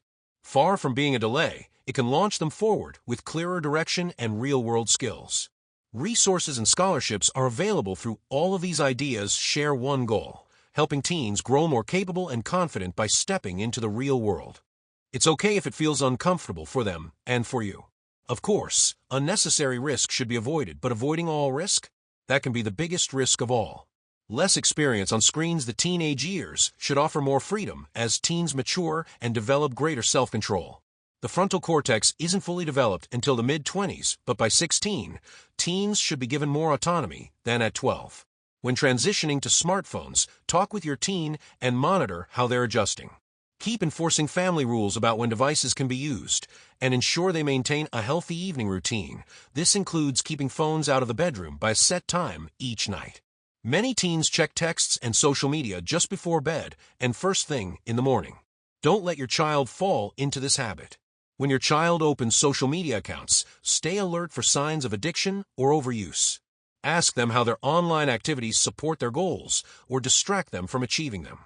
Educate them about how social media can hook and harm users using resources like the Youth Toolkit from the Center for Humane Technology. A significant shift occurred around 2012 when smartphones became common. Not only did anxiety rise among teens, but parents also gained a new ability to track their children's every move. This constant surveillance could be contributing to the rise in anxiety and decreased confidence. With a phone, parents could track their teen's location, and if anything seemed unusual, they could reach out immediately or question their teen when they got home. This constant possibility of being watched makes it harder for teens to feel trusted and independent, and harder for parents to let go. Lenore and I have debated the value of tracking for years. Jane and I began tracking our kids when we gave them phones, and it helped us let them explore more freely. But as I hear about the growing surveillance of children, like instant updates on grades and classroom behavior, it makes me uneasy. Though tracking has helped us manage logistics and feel confident in our kids' independence, we wonder, will we ever turn it off? Should we? I'm not sure.